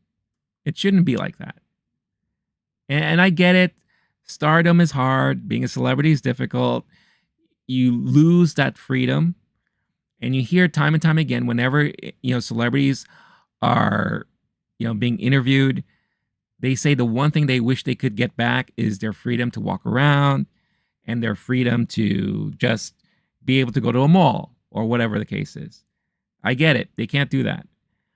But it shouldn't be assumed that they're expecting people to come up to them.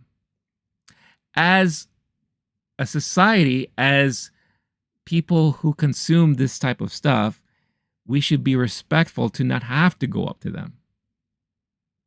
That's just me, though. Volume is low. Let's see. I'm maxed here. Let's see how I can improve this. Maybe I can increase this a little bit. Sorry about that. I also just don't want to blow out everyone's eardrums. Your work. Why the fuck are all your... Also, I think her video is just low in general too. So, but let me see. I'll increase this a bit and see if that helps. Why the fuck are all your windows down and you're blasting music, smoking a fucking cigar? So, why not? Why can't he? Why can't he just live? So I park my car, getting ready to pump my gas. I see Anthony Mackie across the fucking lot. I gently walk up to him, being like, oh my God, I'm so sorry to bother. Because I know celebrities are on time. I know celebrities got shit to do. I understand that. So I walk up being very, very, very respectful, very, very, very open-minded. Do you believe her? As someone who is recording themselves on this rant, do you believe that she just walked up there very, like, respectful, open-minded, like she said she is, and not be all up in his face? I highly doubt that. Being like, hey, I'm so sorry to bother you. Tell me why Anthony Mackie did this. No. No. To my face. No. And then just went back to what he was doing, having me standing there. I was standing there in front of Anthony Mackie being like, oh, should I leave? Like, yeah, leave. Maybe he was having a bad day. Maybe he was late for something, you know? Or maybe he saw the crazy in your eyes and he's just like, no, I can't deal with this right now. Should I go? When I tell you, all I wanted to do was walk up to that man. First of all, thank you for his time, for even looking at me, and then saying how... For even looking at her. So it is all about her. Thank you for looking at me. I have to tell you that. I appreciated his work, and that was it. That was it. I just wanted to be like, hey, Anthony Mackie, like, it's so nice to meet you. Like, I'm so, like, your work is actually phenomenal. I'm so glad I got to meet you. Like, have an amazing day. That was it. That was it. Look how crazy she's going about this. She is insane. There's no way that she portrays herself to be like an innocent here. I'm sorry. I can't. Again, if you have the time to sit down and create a rant video and post it online, I can't believe that you didn't go up to him, phone in hand, wanting to capture a moment. And he probably saw that and was just like, no. We're not doing that today. That was all I wanted. Look at the way she goes, that's all I wanted. But these fucking fucking nut. Celebrities. Oh, here we go. Fucking celebrities. Make it seem like we're fucking roaches and rats. Bitch, I'm pumping I'm at the same gas station as you, bitch. Baby, we on the same level playing field. I'm pumping the same gas you pumping right now. And you can't even look at me. You can't even look at me. Me. Telling you, whoever she's dating, out. Get out now. Cause this ain't gonna end well for you. Even if he was like, oh, like, hi, like, shush, like, you know, like, I'm on the low right now, but it's so nice to meet you. That would have been amazing. But I get a hand to the face, get fucking stranded, looking stupid. She gets fucking stranded, looking stupid.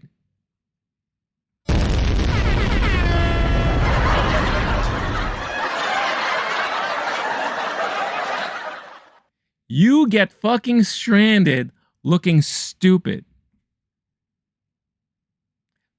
Look at the crazy in this woman's face.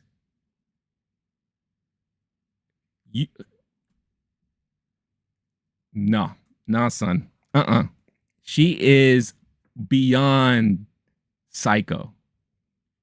There's something going on here. No. There's no way she just gently say, hey, sorry to bother you. Nah, she had phone in hand and she was like, oh my God, Anthony Mackie. Maybe I'm wrong. But again, someone who feels the need to sit down and create a rant video like this and post it online, there's no way she didn't approach him with like the hotness. And he probably saw it coming. He's like, no, can't deal with this today. No, don't do that. And notice everything's about her. Left me fucking stranded. All you celebrities treat us like roaches and rats. What does that mean? Did this happen to her already before by somebody else? Maybe it's on you at that point. Oh, what's up? AKB Mobile in the hizzy. Yeah, no, you are not on. Yeah, we're all on the same playing field. Why? Because we're both at the gas station? Get the fuck out of here. You are in a different reality. Because LOWKEY sensed her energy and was like, nah, yeah, exactly. There's no such thing as celebrity gas stations.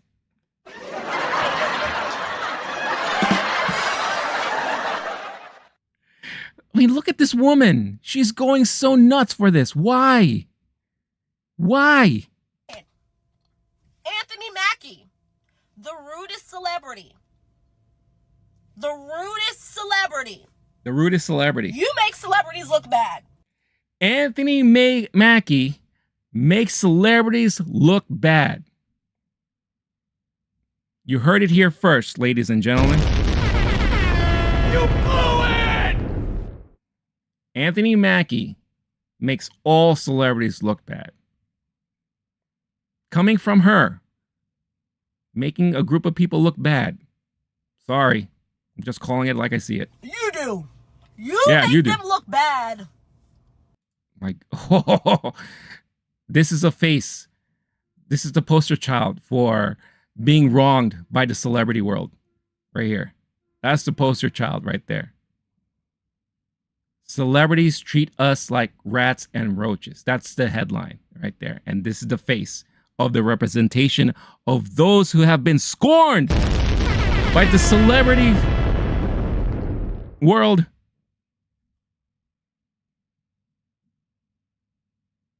Celebrity, how dare you?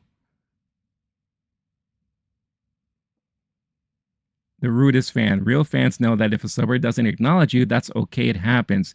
You're right. It's all about her. I mean, he also probably goes through this all the time. Oh, everyone does. I'm sure he's come across this multiple times. Every celebrity experiences this, and every celebrity handles it the way they handle it. One of the most interesting things I've heard, and if you really think about it, whenever celebrities are with their PR person or whatever, I hate calling them handler. It's the job of the PR person to stop things like this because one, they don't want their client looking bad. And two, their client, whoever person that is probably tired of having to say, no, I can't right now. Or, hey, I appreciate it. I gotta go. And they don't want to come across as a bad person, so they have someone else do it for them. I remember there was an interview with the handler or the PR person for Chris Hemsworth.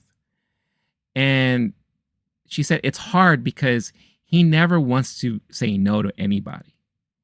That's why I try my best to kind of attack it front immediately. But he's such a nice guy that he kind of pushes me away and still says hi, shakes a hand, signs an autograph, because he hates saying no to people. right? In Anthony Mackie's case, maybe he does that too, but it's gotten to the point where he can't anymore. So he's just like, not today. Maybe he's having a bad day. Or maybe she just approached him with this crazy eyes look. And was just like, oh my God, Mackie. So it's crazy. I don't know. But you do. Yeah. So I just met Anthony Mackie makes celebrities look bad. There you go. It's nuts. It's nuts. And for further context here, I'm going to give you an interview that Anthony Mackie did back in the day that kind of explains his situation and how he handles acting and all. Oh, what's going on, Maddie Dunklin? Which your new video?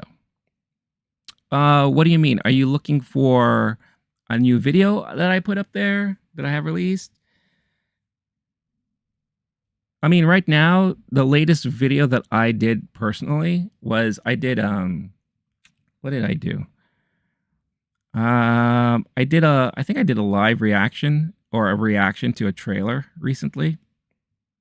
But if you're interested in my movie reviews and all that, it's done during the live streams that I'm planning to eventually clip out and make them their own separate videos. And in this morning, I already talked about the weekend box office, and I gave my review about Sasquatch Sunset that I was able to see yesterday. Yeah. So if you want to go backwards and watch that, by all means do so. But separately, I will also clip it out and make it a separate video on the channel. And tomorrow, I'm actually going to upload the Q&A session from yesterday's screening with the writer and director of Sasquatch Sunset. So if you want to check that out, you could tune in. We'll stay tuned to the channel and see when those are up there. Yeah. But thank you for coming in. And if you have been watching, I thank you for your support there too. Star-Lord, they don't always want to be treated as a celebrity. No, they don't. They really, really don't.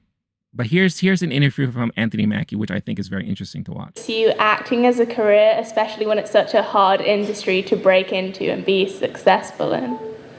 Well, you have to ask yourself a question. Do you want to be a working actor or do you want to be a celebrity? Those are two very different things. I was discovered doing theater in New York. So it's different when you get into it and you're like, I want to be famous. Because you'll never, it's hard to attain an unattainable dream. Celebrity is not a human emotion. I would be happy because I love acting. I don't love the idea of being a celebrity. So right there. I pursued the craft of acting as opposed to the ridiculousness of celebrity. Boom. I don't want to be a celebrity. Being a celebrity and an actor are two very different things. And he didn't go into the business because of that. He is a working actor. His focus is acting. He doesn't like the whole idea of being a celebrity. Boom. Should I say more? That's it. That's all. And I'm pretty sure a good majority of working actors and actresses all have that same thing. Celebrity is not a human emotion. So whatever rant that woman went on, she could go shove it up her ass. Because she's an idiot. And to be quite frank, she is a type of person that really puts a weird spotlight on celebrities that should have never been around. You know? But it's true. There are people who love that attention, right? Like Millie Bobby Brown. I guarantee you right now, I would consider her to be a celebrity. Or she is wanting to really live the life of an influencer versus being an actress. Because again, for saying something like, I can't sit down and watch a movie because my brain doesn't process it. What is that? What are you telling people about your craft? You know? So very different things. And I love that this interview is available. It's in history now. It's solidified. And that shows you how he approaches things. So you know what? Good on him. And good on the internet for spreading that crazy rant of a video of that lady. Telling you, whoever is her boyfriend or husband, whoop, whoop, whoop, whoop, boom, run for the hills. Because it ain't going to end well for that person at all, period. Out. AKB Mool, damn, that's a great answer. Yep. He wouldn't turn fans down at a Comic-Con convention because that's the place to meet. Yeah. You go there with the expectation that this is what you're going to encounter. So you already know what you signed up for. Absolutely. But if you are driving around in your own vehicle, going to a gas station to get gas, you're not there to be mayor of the city. You're not there to be kissing babies. You're there like I'm there to get gas and get the fuck out. And as someone who doesn't see himself as a celebrity nor wants to be one, he's not going to go seek that attention. So let him be. People are just nuts. Nuts. It's that entitlement. It's that entitlement that people are. It's the same people that when they get a show or a movie that doesn't meet their expectations, now they blame the creators as saying, you fucked up. You didn't make the movie I wanted you to make, or you didn't make the show I wanted you to make. You can hate something, you can not like something and criticize it, but don't blame the director or the writer or the actors for doing something that you didn't agree with. They wanted to tell their own story. They thought that's the story they wanted to tell. And that's it. You didn't like it, you didn't like it. If you did, awesome. But what are you to say that, oh, you should have done it this way? Oh, you should have done it this way. That's why when I critique things, when I talk about things, I would say, if it was me making this, I maybe would have approached it this way. But I never say anything, oh, they should have done this. They should have done that. They should have listened to the fans. If fans ruled all the content coming out of Hollywood, nothing will be good. Everything will be shit. I'm sorry. I'm just being honest. So that lady could go ahead and... Fuck off! Yeah. Star-Lord, his own vehicle hides from crazy fans. Yep. And notice how she was very detailed, too. Truck, all blacked out. Blah, blah, blah. Yada, yada, yada. How much attention was she paying this guy? I guarantee you, if you asked her, what was he wearing that day? She'll have everything down. He was wearing this, and that. Please stop it. You're not the innocent one here. You're just a nut. Must be a Tesla Cybertruck. I don't know. I can't see Anthony Mackie driving a Tesla truck. I can't see him do that. I could be wrong, but I don't see him as that type. So yeah.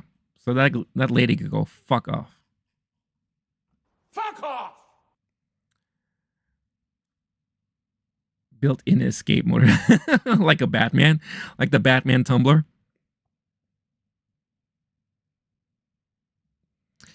All right.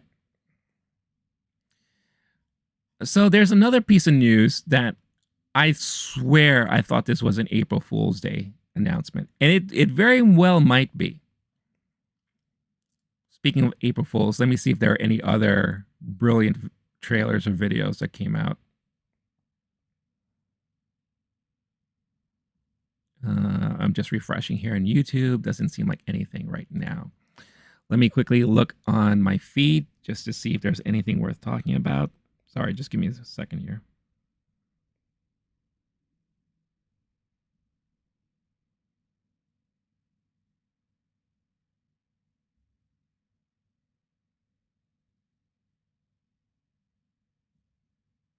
No, but if you use the KFC app, you can get 10-piece spicy saucy nuggets for only $6.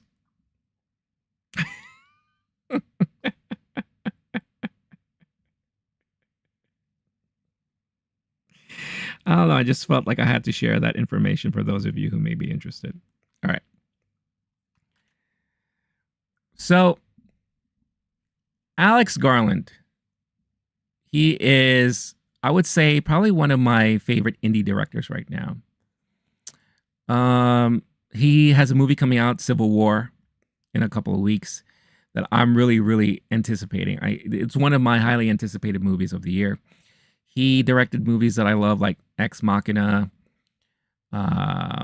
Annihilation. Blake and I are actually going to be doing kind of a retrospective on him soon, so stay tuned for that. There was a headline that released yesterday saying that Alex Garland is retiring from directing. He's also a great writer, too. He's written quite a few movies that are very well done. And when I saw this headline, I was like, this has to be an early April Fool's Day joke. Because why would you make a statement or an announcement like that literally a week or two before your new movie comes out? It just sounds weird to me. But Alex Garland here retires from directing. English writer, director, novelist Alex Garland got his start on screen, penning scripts for several acclaimed films, including 28 Days Later, Sunshine, Never Let Me Go, and Dread. From there, he made a jump to directing from his own scripts with the TV show Devs, and 4 films so far to count. Ex Machina, great movie. Annihilation, great movie. Men, fantastic, underrated movie not a lot of people saw. And next month's Civil War. Out promoting the latter in a new feature piece with The Guardian, Garland makes a shock announcement. He's done with directing, as the piece confirms Garland does not plan to direct again. The writer indicates they read an earlier interview conducted during the film's shoot in which Garland declares his intent to give up directing and retreat to only writing. So they asked him in that interview, just caught him on a bad day, or is he going through with that? Garland responds, nothing's changed. I'm in a very similar state. I'm not planning to direct again in the foreseeable future. That restriction obviously doesn't include Warfare, the film that his military advisor on Civil War, Ray Mendoza, is co-directing with Garland. That project cast Reservation Dogs actor Dafaro Wunatai in the lead role earlier this week. Civil War was made on a $50 million budget, making it the most expensive film ever made by indie production house A24, but is also on track for the studio's biggest opening, with early projections of a domestic opening weekend of at least $21 million. So, I don't know. If this is indeed true, first of all, you never say never. He said he's going to quit directing in the foreseeable future. So he may one day decide that he got the bug and he's going to come back. But if it is true and he sticks to it, first of all, he's left us with some great films. Let's see how Civil War turns out. But from the trailers, it looks fantastic. But maybe he feels like he's better as a writer. Maybe he feels like he wants to spend his career writing more. You know, he's a novelist, he writes scripts, and maybe that's how he wants to do it. And if that's so, then all right.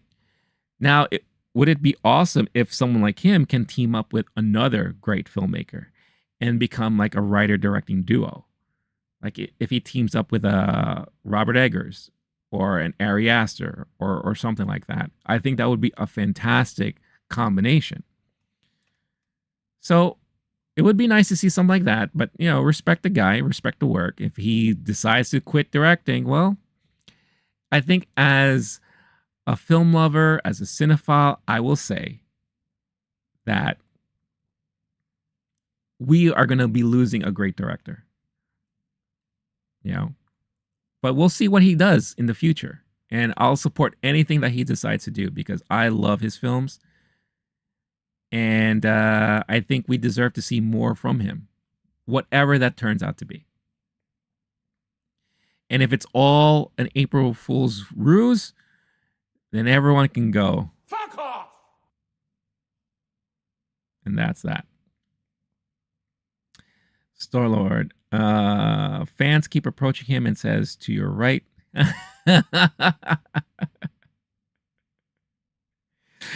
He tells people, yeah, it's funny if like she walked up to him and she's like, and he's like, to your right, and she turns around and he just like jets out of there. Whoop, whoop, whoop, whoop. Because those are them crazy eyes that woman has. Crazy, crazy eyes. All right, there's some comic book movie news stuff here to talk about real quick. First, we'll tackle some DC news. James Gunn on Two-Face and Authority casting. So here, I'm back here on Dark Horizons. DC Studios co-CEO and filmmaker James Gunn is busy filming his Superman Legacy project right now, but has taken some time out to answer some questions online. I like the fact that James Gunn is so active on social media. And he could be so busy, he'll take the time out to answer questions, especially when it's involving properties he's involved in. But also, I feel like I wish he would take some time off and a break from it too. Because it feeds a lot of trolls. And that can get very annoying. But at the same time, he's also very in the know. And he does communicate a lot with fans. So for that, I kind of appreciate. First up, he recently shot down the rumor that Boyd Holbrook has been cast as Harvey Dent in Matt Reeves' The Batman Part 2, giving a straight-up fake response to that report. I didn't even know that was a rumor going around, but okay. Next, he was asked if there were any casting updates on the Authority movie, which is in the works. So far, only Maria Gabriela de Farias casting as Angela Spica, the engineer for Superman Legacy, has been the sole one announced thus far. Gunn has now explained on Threads why no further casting announcements have been shared to date. Quote, "We won't greenlight a film until we have a finished script we're happy with, and, in general, we won't cast a film until the script is finished. This is why some projects are moving faster than anticipated and others are more slowly. It's always going to be quality first, no matter what." Gotta love hearing that. Then asked if any other DCU projects have their scripts in yet, to which he says yes. Asked if besides Peacemaker, Season 2, Superman, Creature Commandos, and Supergirl are the only ones with scripts so far, he responded, nope, meaning not only them. He also confirmed he hasn't written any of the others that have been completed. And then this just kind of gives you a little recap of who the Authority is. Just consider them kind of like another Justice League type or Avengers type, but more on the politics side of things. So very, very interesting news there. So again, just some updates from James Gunn. Nothing big. I didn't know that Holbrook rumor was around there. It's a good thing I didn't read it. Could I see him as Harvey Dent, Two-Face? No. I don't think he's, at least from the roles that he's been playing, I don't really see him as that kind of lawyer / intelligence kind of person. He definitely is suave. He definitely has psycho in him. There's some craziness in there, but I can't see him pulling off being like a well-respected lawyer or district attorney type figure. I just can't see it. Maybe that's just me, but I just can't see it. So there's that news there. On the Marvel side of things, some fascinating and kind of exciting, if true, and curious. So there's some photos that tease Punisher's return and a possible return of Iron Fist. What? That's right, I said it. Iron Fist. Production is continuing on Daredevil Born Again in the wake of the creative reset of the production. A reset that will see the new series serve as much more as a direct sequel to the Netflix Marvel shows. Whilst the return of Charlie Cox's Daredevil, Vincent D'Onofrio as Wilson Fisk Kingpin, and John Bernthal as Frank Castle the Punisher were confirmed by the studio, much of the other casting on the series has been revealed by set photos from the production. Excuse me, sorry. There's a frog in my throat and it's trying to get out.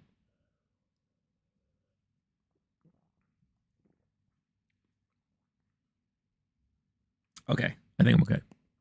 This includes the return of Eldon Henson as Foggy Nelson, Deborah Ann Wall as Karen Page, and Wilson Bethel as Ben Poindexter / Bullseye. Understandably, there's also been questions about who else might be coming back. One person who may have teased a return is Finn Jones as Danny Rand Iron Fist. As part of an Instagram story, Jones posted a photo of a travel bag of his, which he appears to be packing for a trip. Prominently on display inside said bag is the final issue of the Power Man and Iron Fist comic in an acrylic collector's case. That comic famously includes the death of the Iron Fist character. Oh, could he be coming back to just be killed off? That would be interesting. Additionally, a copy of the novel The Never-Ending Story is visible in the photo. As a result, this all has quickly been interpreted online as a hint that his character could be making an appearance in Born Again. More direct this weekend is a new photo from Instagram user Little Panda Pit, which shows John Bernthal and his stunt double on the set of the production in New York City during a break from filming. Check out both shots below. So here is Finn Jones's Instagram. So there is the Power Man Iron Fist comic. Never Ending Story. Are those condoms? No, I'm just kidding. And some stuff. So could he be coming back just to be killed off? That'll be kind of interesting to see. I think that'll be kind of hilarious, actually, too. And maybe he can get a redemption arc somehow. So that's that. First look at John Bernthal as Frank Castle, Punisher, Daredevil, Born Again. Here he is on break with his stunt double, looking all bloody and fucked up. So that's cool. And this morning, I saw a quick post on X. And I don't know if those are real photos or not. This could have been like old footage or old photos. But it looks like maybe they're teasing that Jessica Jones is coming back for that show too. I don't know. So could it be possible that within Daredevil Born Again, we could be seeing a reuniting of the Defenders? Maybe. Maybe. Would I want to see it? Not really. Would I like seeing them pop up every now and then because they are still within the same area? I think that'll be fine. It'll be cool to have like these type of cameos, right? Where's Luke Cage? Haven't heard anything about that yet. It'll be kind of cool just to have them around because again, they are all part of the same city, just like how Spider-Man is also part of that city. So it'll be cool if you could just see him pop up in the background or something every now and then. I think that'll be kind of cool. I heard the Never Ending Story will get a reboot. Everything's getting a reboot and remake. As a matter of fact, I'll share a story about another one after this one because there's Hollywood is just trying their hardest to bring things back, especially anything that was from the 80s and 90s, because now is prime time for doing that. We are now approaching 40-year anniversaries, 45-year anniversaries, 35-year anniversaries. We're approaching that time that a lot of these properties have been long gone from the conscious and minds of everyone. Long gone. Except for those who grew up with it. So now is a perfect time to kind of bring those things back. And like I've said before in the past, see what sticks. If something sticks, then now that's a new potential franchise. If something doesn't, well, they tried. Move on. Right? I feel like we're going to see that once The Crow comes out. Like, again, you're bringing back something from the past, something that they've tried touching on numerous times that's never stuck since the original. If this new one sticks, hey, look, we got a new franchise now coming out. So we'll see what happens. Would I want to see a Never Ending Story reboot, remake? Maybe with today's special effects and technology, I wouldn't mind it. I wouldn't mind it. Because if it sucks, at the end of the day, I could always go back to the original. We'll always have the original. Whatever new thing that comes out will never ruin the original for me. Or shouldn't ruin it for anybody, really. All right, Blade news. The ever so drama-filled production of Blade now seems to be targeting a fall 2024 start, which means that that's when they're going to start filming.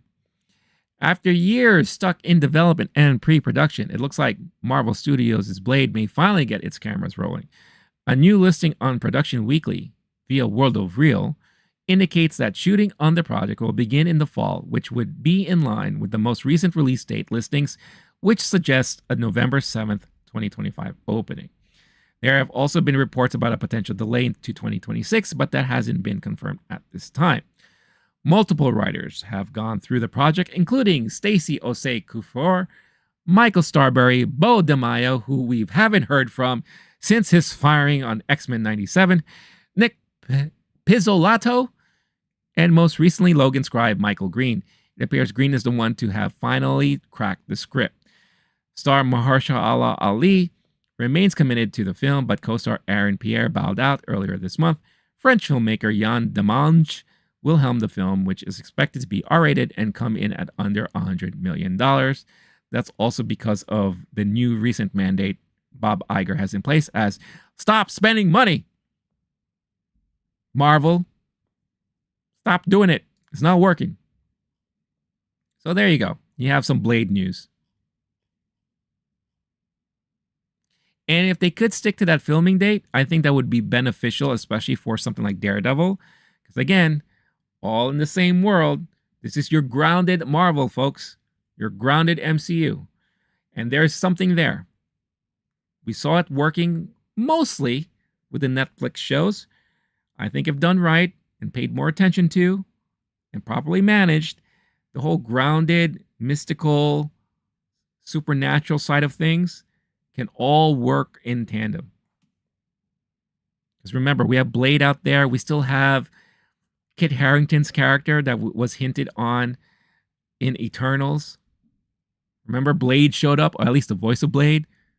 Hey, what you got there? That's not what he said, but I just...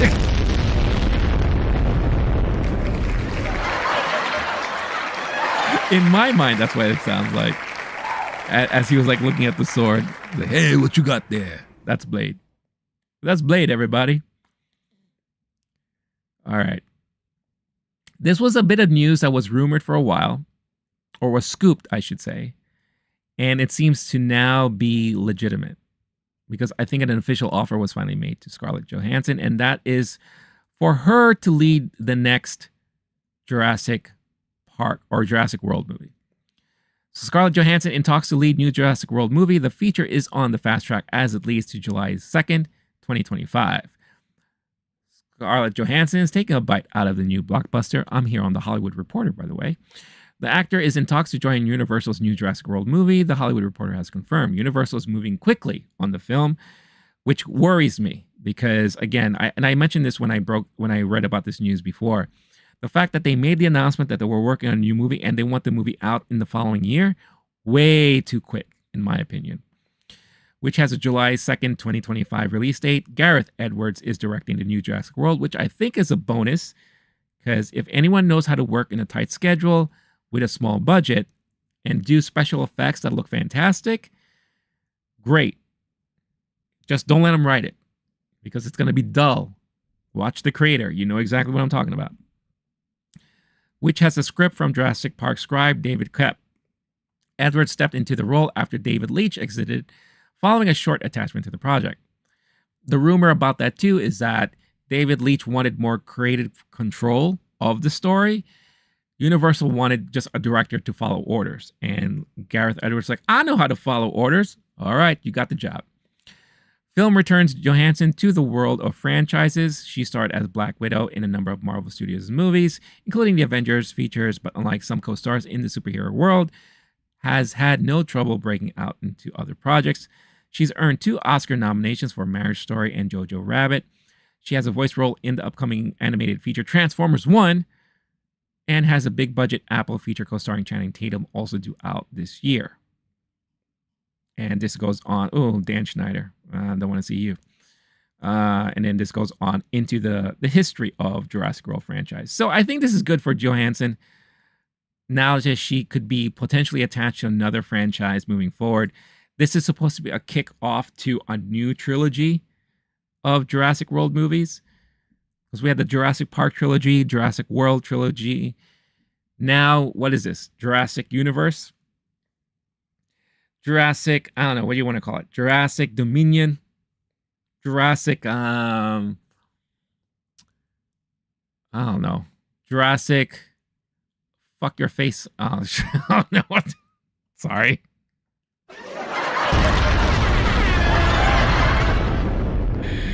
Jurassic. I don't want any photos or autographs right now. Jurassic. Give celebrities a bad name. Jurassic treat Jurassic treat people like rats and roaches. Whatever Jurassic World park we're gonna get, but it's gonna be a new trilogy, and I think Johansson would be a perfect fit for that. It's kind of interesting how in Jurassic World we had, in a way, we had Bryce Dallas Howard being the main female lead that helmed that trilogy. So Johansson would be taking over that mantle. I wonder who the male counterpart will be this time around. So it'll be interesting to see what the casting would be like for that. And then, eventually, time permitting and time that all of these great people are still going to be around, we're going to be getting a cross multiverse Jurassic Park where you have Laura Dern, Jeff Goldblum, Sam Neill coming back with Chris Pratt, Bryce Dallas Howard, and then ScarJo and whoever else. And there's going to be one crazy Jurassic Boogaloo going on where they're all fighting dinosaurs in space. Jurassic Mackie fans. That's a good one. Jurassic Cosmos. There we go. They've commanded the International Space Station and are dropping. Oh, I love that. Mackie should be in it running from an entitled dinosaur. That's it. That's the movie right there. That's the movie right there. Anthony Mackie will be the male counterpart to ScarJo, and they're running away from entitled Jurassic dinosaurs, looking to get them on the gram. And then they're eventually going to fly into space, like AKB said, go into the International Space Station. They're going to put freaking lasers on freaking dinosaurs, ride them like dino saucers or dino riders, and that's it. They're going to fight, I don't know, fight aliens. They're going to fight Vin Diesel and the Fast and the Furious crew. It's all about family and dinosaurs. Oh my God. You ruin celebrities for everyone. Rudest celebrity in the whole world. Anyway. So, as I was alluding to earlier, rumors abound. Yes, there is possibly whatchamacallit, Never-Ending Story reboot and remake, but there is one thing that has been seemingly confirmed, and something that you would have never expected. But it sounds like we're doing a War of the Roses remake. Why? Because fans have demanding it. Huh? What? And it's with Jay Roach directing it. Roach directing War of the Roses. Speaking of roaches, maybe that's what she was referring to. A new report is indicating that Jay Roach, who was responsible for Bombshell, Austin Powers, and Meet the Parents, is set to direct The Roses, a remake of Danny DeVito's famed divorce-themed black comedy War of the Roses, according to Daniel RPK. What the hell is Daniel RPK? Is that like some sort of... Who is this? Daniel Reckman. Oh, he's a scooper. Okay. I love how the link went to his Patreon page. So I guess Daniel RPK is kind of like a Jeff Snyder, who I follow. So these are Scoops people. All right. In addition, Benedict Cumberbatch and Olivia Colman will star in this new version, which is being penned by Poor Things and The Favorite writer Tony McNamara. Ooh, I like him. I really like him. He's a great writer, who also created Hulu's The Great. The project has been set up at Searchlight and is eyeing a June 2024 production start.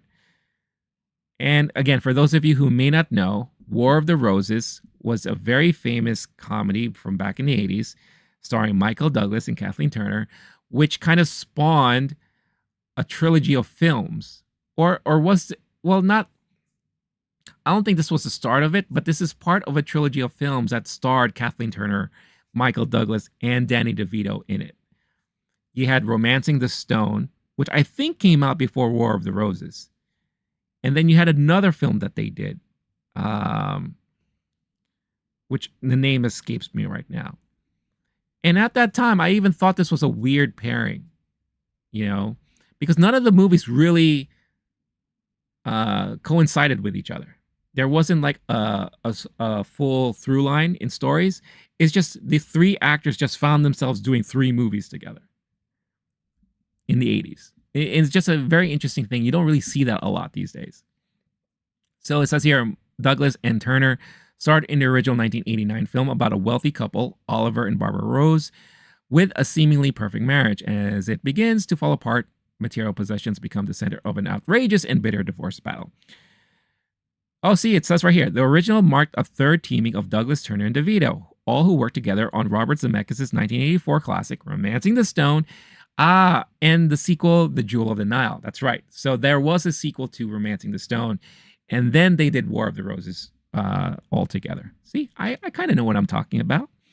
The film has scored very positive reviews for its pitch black comedy performances and direction, and was a financial success, garnering $160 million worldwide from a $26 million budget. But this was in the 80s. Times are a lot different now. So, I mean, look, I guarantee you asked all of the 20-year-olds out there right now, hey, do you remember that film War of the Roses? They probably look at you like you're a crazy boomer. What the fuck are you talking about? And then Millie Bobby Brown's like, I don't watch movies because I can't sit more for 1 minute. I should say that more in an English accent. I can't sit down for a movie, not more than 1 minute. I think you should watch more movies. Maybe you could be a better actor. Oh, George. Thank you for showing up this morning. Haven't heard from you in a minute. You know, I was on a vacation. Okay, that's great. Look, they remade fucking Mr. and Mrs. Smith and turned it into a series, right? Which I actually enjoyed. I thought it was kind of well done. It was entertaining to watch. So why not do a movie like this? I could easily see it releasing on Netflix or Hulu, right? I could easily see that being done. I wouldn't say release this in theaters because these type of movies are like hit or miss, mostly miss. You know, with the rare hit being like Anyone But You, No Hard Feelings. But a comedy like this these days won't do well in theaters. So yeah, if it's like a Netflix joint or a Max joint, I could totally see that happening. And I do like the writer though. McNamara, he's penned some great scripts. Poor Things is fantastic. The Favorite's fantastic. He works with Yorgos Lanthimos a lot. So, and Jay Roach, I don't think we've seen anything since Meet the Parents with that guy. So I'll be curious to see if he still has it in him for a comedy like that. So we'll see. We'll see what happens. Star-Lord, why can't you watch movies? Oh, you must have missed the part where I was talking about her. I'll recap it very briefly. George Lucas is back into hizzy. Yeah, thanks, AKB Mobile. I appreciate the shout out. So just to recap, there was a quote of hers that was going around over the weekend. She did an interview for a UK publication, and basically she says that she can't watch movies. A working actress that is doing movies and shows that are cinematic cannot sit down and watch movies. You know, she said that she gets recommended movies all the time, and she basically says, well, how long is it? Because my brain and I can't sit down and watch a movie. Fuck off! I'll leave it at that. Um, let's see, what else is there interesting to talk about? Not much. I mean, we're getting up to that point where it's about time to call it for the morning. But I guess what I will say is, again, I'm not surprised. We are getting a third Winnie the Pooh slasher film. And it's already been set.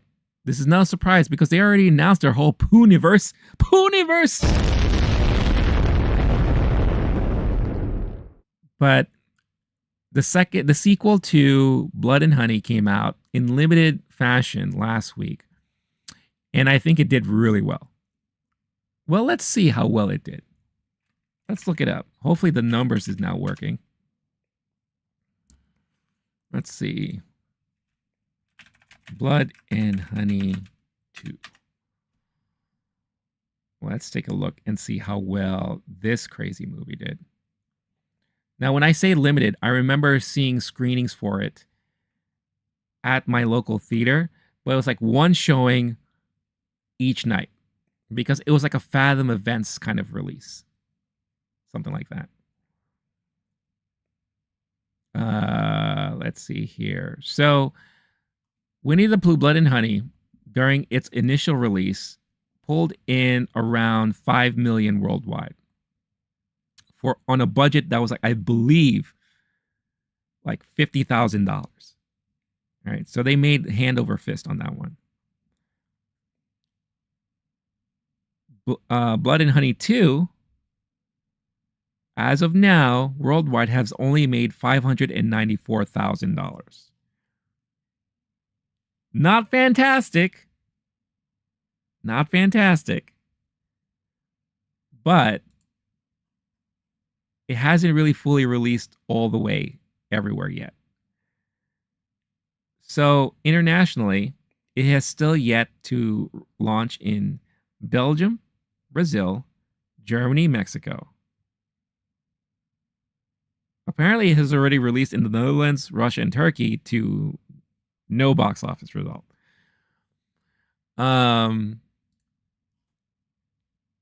And I don't know if they're going to do any additional releases here in the United States. I'm not seeing anything planned as of yet. As far as budget for this movie, I know they upped the budget a little bit. Let's see here. Budget, Blood and Honey 2. 100,000. So they upped it like 50 grand more. And I guess when you think about it, they don't really market these movies. They don't spend a lot of money marketing these movies. And if they made close to $600,000, they are still making that money back and then some. But it's not the 5 million that they saw from the first movie.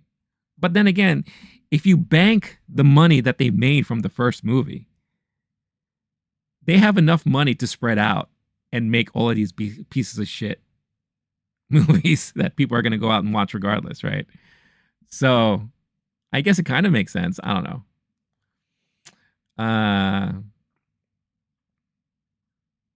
Let's see.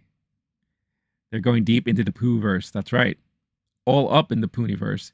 She doesn't know in order to watch movies, you need to turn off your brain, which should be easy for her. Hey-o!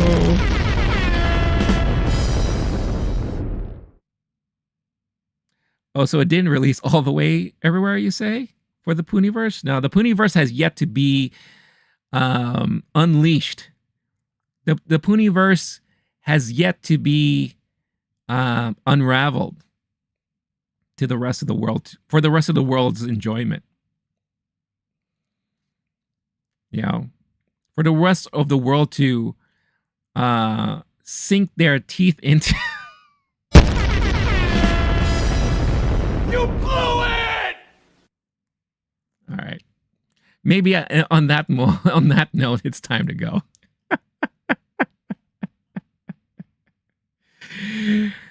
So with that being said, I am going to call it for this morning. Enjoy your Poohniverse day. Keep it tight. As AKB Mobile said, keep it tight. And unlock. Open it up when the mood fits right. Enjoy your Poohniverse. Mwah.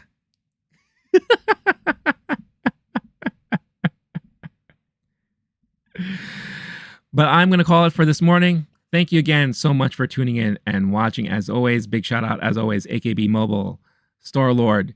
The brief appearance by Maddie earlier, I believe that was, Maddie. I don't think she's still here, but she was asking for my latest video, so I appreciate that. And for anyone else who is going to be watching this on a replay or video on demand, thank you for tuning in. Let me know in the comments what topic stood out to you the most. And as always, like, dislike, subscribe, all that good stuff. I will be back again live on Wednesday.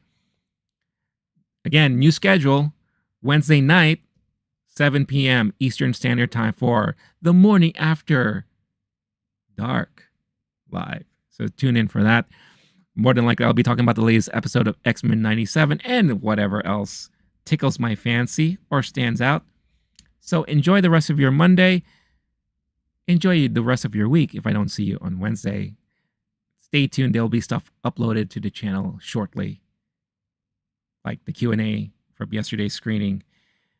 And hopefully I can get around to some other things, but we'll see. I don't want to make so many promises and I don't keep them. But thank you again, always, for all of your support. I'm going to head on out. Until next time, stay cool, stay classy, stay safe. Peace out, y'all. Bye-bye.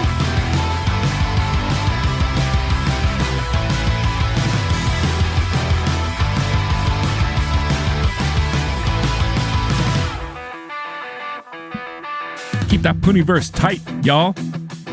Tight. I'm gonna come.